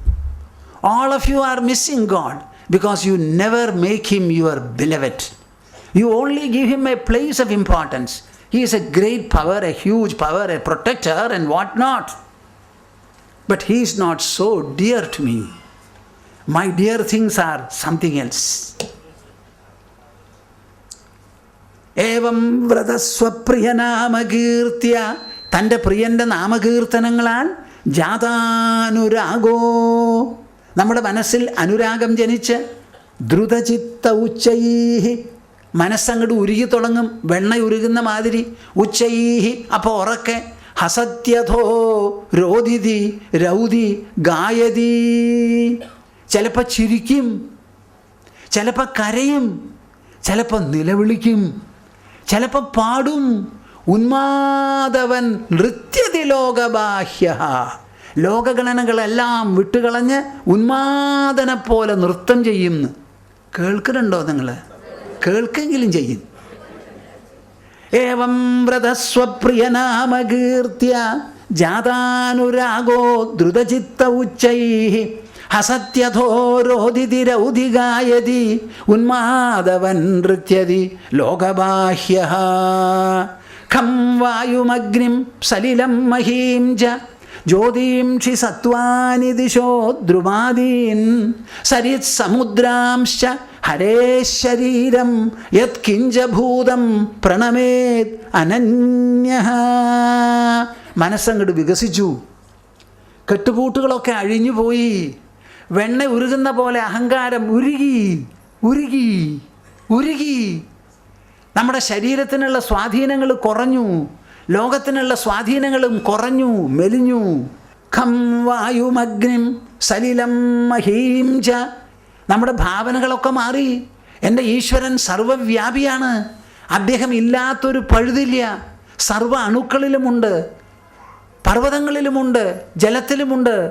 ഖം ആകാശം, വായു വായു, അഗ്നിം അഗ്നി, സലിലം ജലം, മഹീം ച ഭൂമിയിലും, ജ്യോതിംഷി എവിടെയൊക്കെ ലൂമിനറീസ് പ്രകാശഗോളങ്ങളുണ്ടോ അത് മുഴുവനും, സത്വാനി ദേവന്മാരോ അസുരന്മാരോ എന്തൊക്കെയുണ്ടോ അത് മുഴുവനും, ദിശോ ദ്രുമാദീൻ 8 ദിക്കുകൾ, വൃക്ഷങ്ങൾ, ലതകൾ, ചെടികൾ, എന്തെല്ലാം ഉണ്ടോ അത് മുഴുവനും, സരിത് സമുദ്രാംശ പുഴകൾ, സമുദ്രങ്ങൾ, ഹരേഹ ശരീരം. എന്താ ഇത് മുഴുവനും ഹരിയുടെ ശരീരം. മറ്റത് നമ്മൾ ഉണ്ടാക്കിയിട്ട് ശില്പി കൊത്തി ഉണ്ടാക്കിയ ഒരു വിഗ്രഹം. ഇതോ ഹരിയുടെ പ്രത്യക്ഷ ശരീരം. ഹരേ ശരീരം യത് കിഞ്ചഭൂതം പ്രണമേത് അനന്യഃ. ഇങ്ങനെ എല്ലാറ്റിനെയും അനന്യഭാവത്തോടുകൂടി, ഈശ്വരനല്ലാതെ ഒന്നുമില്ല എന്നുള്ള ഒരു വിചാരത്തോടുകൂടി അനന്യഃ പ്രണമേത്, പ്രണമിക്കുക. മനസ്സുകൊണ്ടെങ്കിലും നമസ്കരിക്കൂ. ദണ്ഡവത് ശരീരം വീണ് നമസ്കരിക്കാൻ ഒരു പക്ഷേ നിങ്ങളുടെ ലജ്ജയും അഭിമാനവും സമ്മതിക്കില്ല. ആവശ്യമില്ല. സാരിയൊക്കെ ഒന്ന് ചളിയാവും, വേണ്ട, നല്ലതായിക്കോട്ടെ. മനസ്സുകൊണ്ടെങ്കിലും നമസ്കരിക്കൂ. യത്കിഞ്ചഭൂതം പ്രണമേദനന്യഃ ഖം വായുമഗ്നിം സലിലം മഹീം ച ജ്യോതിംഷി സത്വാനി ദിശോ ദ്രുമാദീൻ സരിത് സമുദ്രാംശ ഹരേ ശരീരം യത്കിഞ്ചഭൂതം പ്രണമേത് അനന്യഃ. ഇത്രയും ആയാൽ എന്തുണ്ടായി? കഴിഞ്ഞു. എന്തായിരുന്നു നമ്മുടെ വിഷയം? എന്താ? ഭക്തി ചൊരിയുന്ന സന്തോഷ സൗഭാഗ്യം. ഇതാണ് ഭക്തി പരേശാനുഭവോ വിരക്തി അന്യത്ര ചൈഷതൃക ഏകകാലഃ പ്രപദ്യമാനസ്യ യഥാശ്നതസ്യുഃ തുഷ്ടിഃ പുഷ്ടിഃ ക്ഷുതപായോനുഘാസം. ഈ ഭക്തി എന്ന് പറയുന്നത് ഒരു സാധനയായി, ഒരു ഡ്രില്ലിംഗ് മെഷീൻ ഡ്രില്ല് ചെയ്താൽ ആ മെറ്റീരിയൽ എങ്ങനെയാണോ അതങ്ങനെ പുറത്തേക്ക് കുഴിച്ച് തിരിച്ചിങ്ങോട്ട് എടുത്തതല്ല. അതേമാതിരി ഉള്ള മാലിന്യങ്ങൾ മുഴുവൻ നീങ്ങി പരിശുദ്ധി വന്ന് മനസ്സുരുകി ആ കനവും അഭിമാനവും ഒക്കെ അങ്ങോട്ട് പോയി കഴിഞ്ഞാൽ ഭക്തി, ശരിയായ ആ ഭക്തി, ഭഗവത് സ്നേഹം മനസ്സിൽ അങ്കുരിക്കുകയായി. പിന്നെ പറയണ്ട നിങ്ങളോട്. നിങ്ങൾ എവിടെ പോയാലും നിങ്ങളൊരു ഭക്തനാണ്. അത് ഒരിക്കലേ ആവുള്ളൂ, രണ്ടാമതും മറിച്ചാവില്ല. ഞാൻ എപ്പോഴും ചോദിക്കും, നമ്മുടെ ജനനം ഒരിക്കലാണ്. ഒരിക്കൽ ജനിച്ചാൽ നിങ്ങളൊരു മകനോ മകളോ ആണ്. എത്ര തവണ മകനോ മകളോ ആവും? ഒരു തവണ. ഒരിക്കൽ കല്യാണം കഴിച്ചാൽ ഭാര്യയോ ഭർത്താവോ ഒരിക്കലാവും. ഒരു കുട്ടി ജനിച്ചാൽ ഒരു അമ്മയാവും. അതുമാതിരി ഒരിക്കലേ നിങ്ങൾക്ക് ഭക്തനാവേണ്ടൂ, രണ്ടാമതാവണ്ട. ആ ഭക്തൻ എങ്ങനെ നോക്കിയാലും എവിടെ നോക്കിയാലും ഭക്തനായിട്ട് തന്നെ വേണം പിന്നെ നീങ്ങാനും നടക്കാനും. ഭക്തി പരേശാനുഭവോ. ഇത്ര നാളും നാം പാടി പുകഴ്ത്തി പറഞ്ഞു കീർത്തനം ചെയ്തു പൂജിച്ചു, എന്താണ് പൊരുൾ എന്നറിയില്ല. ഇപ്പോഴാ മനസ്സിലാവുന്നു. മനസ്സുരുകുന്നതോടുകൂടി, ബുദ്ധിക്ക് ആശയത്തെളിച്ചം ഉണ്ടാകുന്നതോടുകൂടി, നമ്മുടെ മനസ്സ് വികസിക്കുന്നതോടുകൂടി, കാണുന്നതെല്ലാം ഈശ്വരനാണെന്ന് തോന്നുന്നതോടുകൂടി പരേശാനുഭവ വിരക്തിരന്യത്ര. ഈ ക്ഷണികവും ചഞ്ചലവുമായിരിക്കുന്ന ലോകത്തോട് നല്ല വിരക്തി. എത്രത്തോളം ഈശ്വരനോട് ഭക്തിയുണ്ടോ അത്രത്തോളം ഈ നശ്വര ലോകത്തോട് വിരക്തിയും അതിൻ്റെ രണ്ടിൻ്റെയും ഇടയിൽ ഉടനടി അനുഭവപ്പെടുന്ന ഈശ്വരാനുഭവവും. അന്യത്ര ചൈഷ തൃക ഏകകാലഃ. ഇത് മൂന്നും ഒരേ സമയത്ത്. ഇത് എത്ര തവണ ഞാൻ പറയണം? ഏഷതൃക ഏകകാലഃ. ഇത് മൂന്നും ഒരേ സമയത്ത് ഒരിടത്തങ്ങോട്ട് ഉണ്ടാവും അത്രേ. പ്രപദ്യമാനസ്യ യഥാശ്നതസ്യുഃ. ഈ പറഞ്ഞ മാതിരി നിങ്ങൾ ഈശ്വരനെ ശരണം പ്രാപിക്കുമെങ്കിൽ, ഏതാ ഈ പറഞ്ഞ മാതിരി? ഖം വായുമഗ്നിം സലിലം മഹീം ച യത്കിഞ്ചഭൂതം പ്രണമേത് അനന്യഃ. എല്ലാം ഹരിയുടെ ശരീരമാണെന്ന് തോന്നി പ്രണമിക്കാനുള്ളൊരു മനസ്ഥിതി വന്നാൽ ഈ ഭക്തിയായി. ആ ആൾക്ക് യഥാശ്നതസ്യുഃ തുഷ്ടിഃ പുഷ്ടിഃ ക്ഷുതപായോനുഘാസം. വിശന്ന് നല്ല വിശപ്പുണ്ട്. ഊണ് കഴിക്കുന്ന സമയത്ത് ഓരോ ഉരുള കഴിക്കുമ്പോഴും 3 വിധത്തിലുള്ള ഗുണമാണ് ഉണ്ടാകുന്നത്. ആദ്യമായിട്ട് ആ ഉരുള വിഴുങ്ങരുത് കേട്ടോ, നല്ലോണം ചവയ്ക്കണം. ചവയ്ക്കുമ്പോൾ അതിലുള്ള രസങ്ങളെല്ലാം നമുക്ക് രുചി രൂപത്തിൽ അനുഭവപ്പെടും. അത് മുഴുവനും കഴിഞ്ഞതിന് ശേഷമാണത് വിഴുങ്ങേണ്ടത്. വിഴുങ്ങേണ്ട ആവശ്യമില്ല, തന്നെ ഉള്ളിലേക്ക് പൊക്കോളും. അങ്ങനെ ഉള്ള രുചി മുഴുവനും അത്. പിന്നെ ശരീരത്തിന് വേണ്ട പോഷകം അതിൽ നിന്ന് കിട്ടുന്നു. വിശപ്പടങ്ങലും നടക്കണം. അപ്പം വിശപ്പടങ്ങൽ, രുചി ആസ്വാദനം, പോഷകം ശരീരത്തിനുള്ളത് 3ഉം ഒരേ സമയത്ത് ഓരോ ഉരുള കഴിക്കുമ്പോഴും കിട്ടുന്നത് പോലെ ഭക്തി പരേശാനുഭവോ വിരക്തി അന്യത്ര ചൈഷതൃക ഏകകാലഃ പ്രപദ്യമാനസ്യ യഥാശ്നതസ്യുഃ തുഷ്ടിഃ പുഷ്ടിഃ ക്ഷുതപായോനുഘാസം. ഇതാണ് ഭക്തിയുടെ പ്രാവർത്തികമായിരിക്കുന്ന രീതിയും അനുഷ്ഠാനവും ഫലവും. നമുക്ക് 4 തരത്തിലുള്ള പ്രവൃത്തികളാണ്. ഒന്ന് ദൈഹികം, ഐന്ദ്രിയ പ്രവൃത്തി. പിന്നെ വാചിക പ്രവൃത്തി. ഇത് രണ്ടും പുറത്ത് കാണുന്നതാണ്. ഇത് കാണാതെ ഇത് രണ്ടിനും കാരണമായിരിക്കുന്ന 2 പ്രവൃത്തിയുണ്ട്, മനസ്തലത്തിലും ബുദ്ധിതലത്തിലും. ശരീരം കൊണ്ടുള്ള പ്രവൃത്തിക്ക് ഒരു ഫലമാണെങ്കിൽ വാക്കുകൊണ്ടുള്ളതിന് 100, മനസ്സുകൊണ്ടുള്ളതിന് 1000, ബുദ്ധി കൊണ്ട് ചെയ്യുന്നത് 1,00,000. ഇപ്പം ഞാനിങ്ങനെ പറയണു, നിങ്ങളിങ്ങനെ കേൾക്കണു. ഇത് എവിടം കൊണ്ടുള്ളതാ? ചെവി കൊണ്ട് കേൾക്കണു. മനസ്സുകൊണ്ടും ബുദ്ധി കൊണ്ടുമാണത് ഗ്രഹിച്ച് ഉൾക്കൊള്ളുന്നത്. അതാണ് ഈ സത്സംഗത്തിന് ഇത്ര വലിയ വിശേഷം. ബാക്കിയുള്ള പ്രവൃത്തികളൊക്കെ ബാഹ്യമാണെങ്കിലും വളരെ കുറച്ച് ഫലേ അതിനുള്ളൂ. അതാണ് ഇവിടെ മനസ്സിലാക്കേണ്ടത്, വളരെ വിശേഷപ്പെട്ടത്. ആ ഭക്തിക്കൊരു മാറ്റം വന്ന് തുഷ്ടിഃ പുഷ്ടിഃ ക്ഷുതപായോ അനുഘാസം ഓരോ ഉരുള കഴിക്കുമ്പോഴും ഉണ്ടാവുന്നതാണത്രേ. അപ്പോൾ ഭക്തി എൻ്റെ അഭിപ്രായത്തിൽ എനിക്ക് പറയാനുള്ളത് അത് വലിയ ഒരു നിധിയാണ് കൂട്ടരെ, നിധിയാണ്. നിങ്ങളതിനെ നിധി ആക്കുന്നില്ല. എനിക്ക് വളരെ സങ്കടമുണ്ട് ആ കാര്യത്തിൽ. ഭക്തി എന്ന് പറഞ്ഞാൽ അത് ഉപായപ്പെട്ടതല്ല, അതൊരു വലിയ നിധിയാണ്. ആ നിധി ആക്കാൻ എന്ത് വേണം? നിങ്ങളുടെ മനസ്സ് വേണം, നിങ്ങളുടെ ബുദ്ധി വേണം. ബുദ്ധി കൊണ്ട് ആലോചിക്കണം, മനസ്സുകൊണ്ട് എപ്പോഴും ഭാവന ചെയ്യണം, ഭാവാത്മകമായിരിക്കണം മനസ്സ്. Your mind should be devotionally enriched by the beautiful emotion called devotion, and your intelligence should be activated to reflect upon the truths and principles, values and messages which our great texts always are ready to give you. They are profuse with. അത് മുഴുവനും വേണ്ടതുപോലെ മനസ്സിലാക്കി ഗ്രഹിച്ച് ഉൾക്കൊണ്ട് നമുക്ക് ആ ഉള്ള ഭക്തി എന്തോ ആവട്ടെ, ഏതോ തരത്തിലാവട്ടെ, പരീക്ഷിച്ചിരുന്ന് ആലോചിച്ചു, കേട്ടു, ഗ്രഹിച്ചു, അതുപോലെ ഗ്രഹിക്കാൻ തുടങ്ങണം. ഇതാണ് നമുക്ക് ആവശ്യം. ശരിയായിട്ടുള്ളൊരു ഭക്തന് വേറെ ഒന്നും ആവശ്യമില്ല. ന പാരമേഷ്ഠ്യം ന മഹേന്ദ്രധിഷ്ണ്യം ന സാർവഭൗമം ന രസാധിപത്യം ന യോഗസിദ്ധീ അപുനർഭവം വാ മയി അർപ്പിതാത്മേച്ഛതി മദ്വിനാന്യത്. എന്നിൽ മനസ്സർപ്പിച്ചിട്ടുള്ള ഒരു ഭക്തന് ഞാനല്ലാതെ വേറെ ഒന്നും ആവശ്യമില്ല. ബ്രഹ്മലോകമാകട്ടെ, സത്യലോകമാകട്ടെ, ഇന്ദ്രപദവിയാകട്ടെ, ചക്രവർത്തിയുടെ സ്ഥാനമാകട്ടെ, പാതാള ആധിപത്യമാകട്ടെ, യോഗസിദ്ധികളാകട്ടെ, സമ്പത്തും ഐശ്വര്യവുമാകട്ടെ, ഒന്നും വേണ്ട എൻ്റെ ഭക്തന്. ഞാൻ മാത്രമേ വേണ്ടൂ. കേൾക്കുന്നുണ്ടോ? മാത്രമേ വേണ്ടൂ, വേറെ ഒന്നും വേണ്ട. ന പാരമേഷ്ഠ്യം ന മഹേന്ദ്രധിഷ്ണ്യം ന സാർവഭൗമം ന രസാധിപത്യം ന യോഗസിദ്ധീ അപുനർഭവം വാ. രണ്ടാമത് ജനിക്കില്ല എന്ന് പറയുന്ന മോക്ഷവും ആ ആൾക്ക് വേണ്ട. മൈ അർപ്പിതാത്മേച്ഛതി മദ്വിനാന്യത്. ഞാനല്ലാതെ വേറെ ഒന്നും വേണ്ട. എന്താ, എന്തെങ്കിലും വേണോ? ഈശ്വരനല്ലാതെ വല്ലതും വേണോ? അതിൽ ഉറച്ചങ്ങോട്ട് നിൽക്കൂ. ധന്യമായല്ലോ നിങ്ങളുടെ ജീവിതം. ഈ ബോംബെക്ക് വരുന്നത് എപ്പോഴും ഒരിത്തിരി വിഷമം തന്നെയാണ് എനിക്ക്. പല സ്ഥലങ്ങളിലും പോകാനുള്ളത് കൊണ്ട് ബോംബെക്ക് എത്തുക എന്നുള്ളത്. ഇവിടുത്തെ ജീവിത രീതി ഒരു പ്രത്യേക രീതിയാണ് എന്നെ സംബന്ധിച്ചിടത്തോളം. ബോംബെ നഗരത്തിലേക്ക് വരണം എന്നുള്ളൊരു തീരുമാനം കഴിഞ്ഞ കൊല്ലത്തിന് മുൻപ് തന്നെ ഉണ്ടായി. കഴിഞ്ഞ കൊല്ലം വന്നു. ഈ കൊല്ലം ഒഴിവാക്കാമെന്ന് വിചാരിച്ചു. അപ്പോൾ എല്ലാവരും കൂടി വരണം എന്ന് പറഞ്ഞപ്പോൾ ഞങ്ങളും വരാമെന്ന് തീരുമാനിച്ചതാണ്. ഇത്തിരി ബുദ്ധിമുട്ടൊക്കെ ഉണ്ട്. ശരീരത്തിന് ഓരോ കൊല്ലം ചെല്ലുമ്പോഴും വയസ്സ് കൂടുതലാണല്ലോ ആവുക. അപ്പോൾ ഞാൻ ഈ വരുന്നുണ്ടെങ്കിൽ ഇതൊരു മൂവ്മെൻറ്റ് എന്നുള്ള നിലയ്ക്കാണ് വരുന്നത്. ഞങ്ങളിവിടെ ഹോസ്റ്റ് ചെയ്യാനായിട്ട് ആരെങ്കിലും വേണം. അത് ചിലരുണ്ട് ഇപ്പോൾ ഇവിടെ.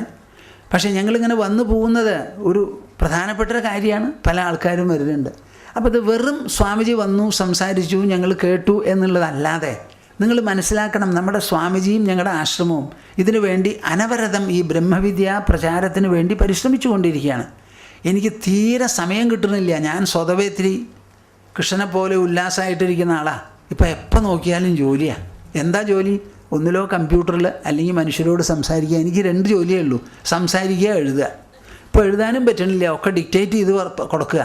എന്നിട്ട് അത് എഡിറ്റ് ചെയ്യണം. അത് കൂടുതൽ എഴുതണത് അവോയ്ഡ് ചെയ്യാൻ പറ്റില്ല. കമ്പ്യൂട്ടറിലാണ് എഴുത്തെന്ന് മാത്രമേ ഉള്ളൂ. അപ്പോൾ ധാരാളം അങ്ങനെ സമയം ചെലവ് ചെയ്യുന്നുണ്ട്. പിന്നെ ഞങ്ങളിവിടെ വന്നു പോകുന്നത് കുറച്ച് ആൾക്കാർ അതിന് പരിശ്രമിക്കുന്നു. അവരങ്ങോട്ട് നടത്തിക്കോട്ടെ. വരുമ്പോൾ ഞങ്ങൾ അയ്യപ്പസ്വാമി ക്ഷേത്രത്തിലേക്കും വിളിക്കാം. വരണത് നല്ലതാണ്. ഇപ്പോൾ സ്വാമിജി ഇങ്ങോട്ട് വരിക പോവുക എന്നൊക്കെ പറഞ്ഞാൽ അതിന് ബുദ്ധിമുട്ടൊക്കെയുള്ള കാര്യമാണ്. അപ്പോൾ അത് എല്ലാ കാര്യത്തിലും ഒരുപോലെ ഒരു പങ്കാളിത്തം വേണം. ഐ തിങ്ക് ഇവരെല്ലാവരും ഈ പരിശ്രമിക്കുന്ന കൂട്ടരൊക്കെ നിങ്ങളുടെ അഭിനന്ദനങ്ങൾ അർഹിക്കുന്നു. അതുമാത്രമല്ല, ഞാൻ സംസാരിച്ച 10 പേർക്കും കേൾക്കാം, 100 ആൾക്കും കേൾക്കാം, 1000 2000 ആൾക്കോ കേൾക്കാം. ഇപ്പോൾ ഒരാൾ സംസാരിച്ചാൽ മതി. ഈ സൗകര്യങ്ങളൊക്കെ ഉണ്ടെങ്കിൽ അപ്പോൾ അത് കൂടുതൽ വികസിതമായി ഇതുകൊണ്ട് നമ്മളുടെ ഇടയിൽ പ്രധാനപ്പെട്ട ഒരു സ്വാധീനം ജനിക്കണമെന്ന് വെച്ചാൽ നിങ്ങളൊക്കെ ഇതിൽ you have to be actively participant എന്ന് ഞാൻ ഒരു ഉദ്ബോധന രൂപത്തിലാണ് പറയുന്നത്. ഞാൻ നിങ്ങളോട് അപേക്ഷിക്കുന്നില്ല, അപേക്ഷിക്കാത്തവനാണ്. ഈശ്വരനോടുമില്ല എനിക്കൊരപേക്ഷ. അപ്പോൾ I am awakening you, arousing you, and I am telling you to understand what you should in order to uphold and propagate and perpetuate this legacy.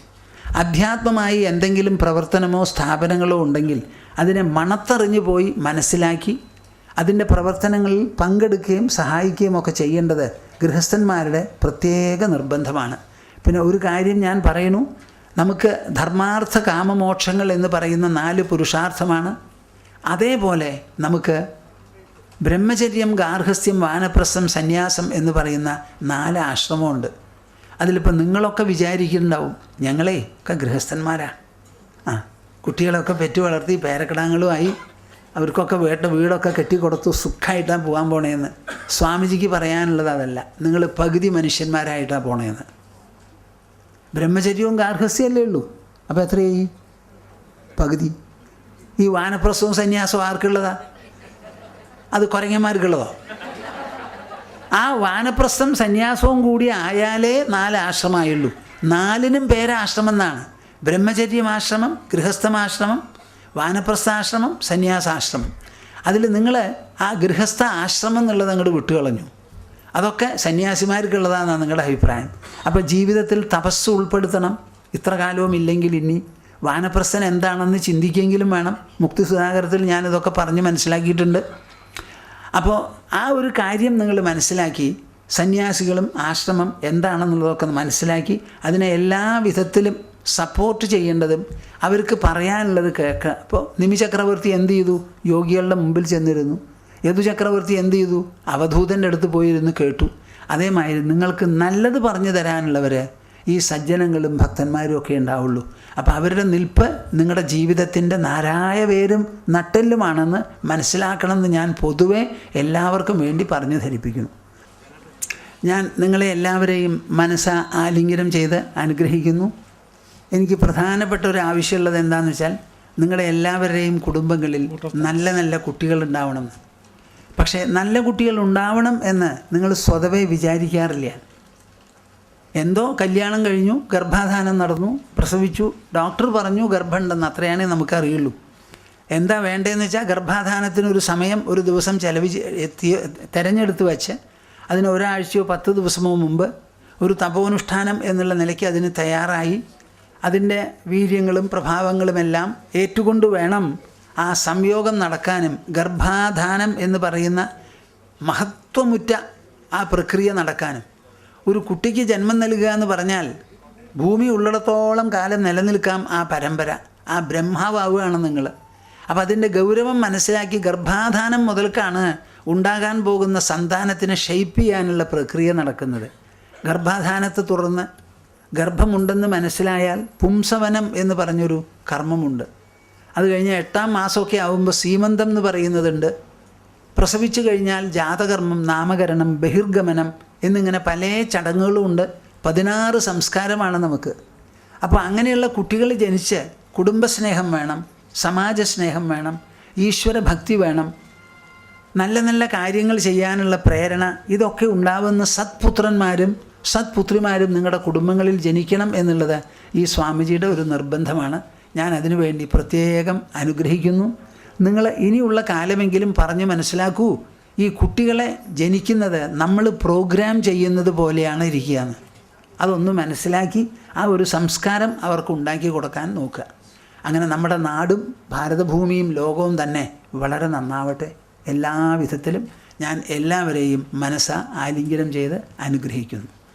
Jayathi Jayathi ദേവോ Devaki നന്ദനോയം, Jayathi Jayathi കൃഷ്ണോ വൃഷ്ണിവംശപ്രദീപഃ,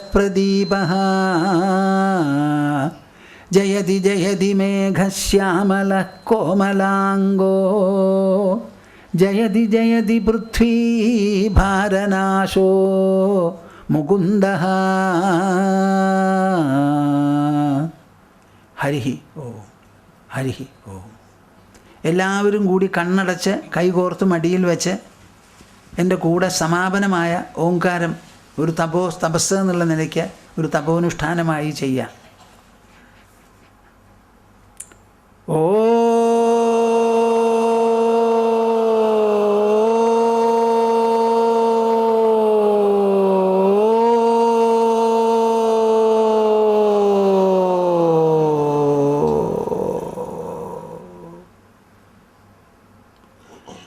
നിർഭയരായിരിക്കൂ. നിങ്ങൾ ഉദ്ദേശിക്കുന്ന ലക്ഷ്യവും പ്രാപ്തിയുമെല്ലാം നിങ്ങളുടെ ശരീരത്തിൻ്റെ ഉള്ളിലാണ്, മനസ്സിലാണ്. ആ മനസ്സാണ് ഏറ്റവും വലിയ നിധി, അനുഗ്രഹം. ആ മനസ്സ് കയ്യിലുള്ളപ്പോൾ ഒന്നിനു വേണ്ടിയും നിങ്ങൾ കൊതിക്കുകയോ യാചിക്കുകയോ ചെയ്യരുത്.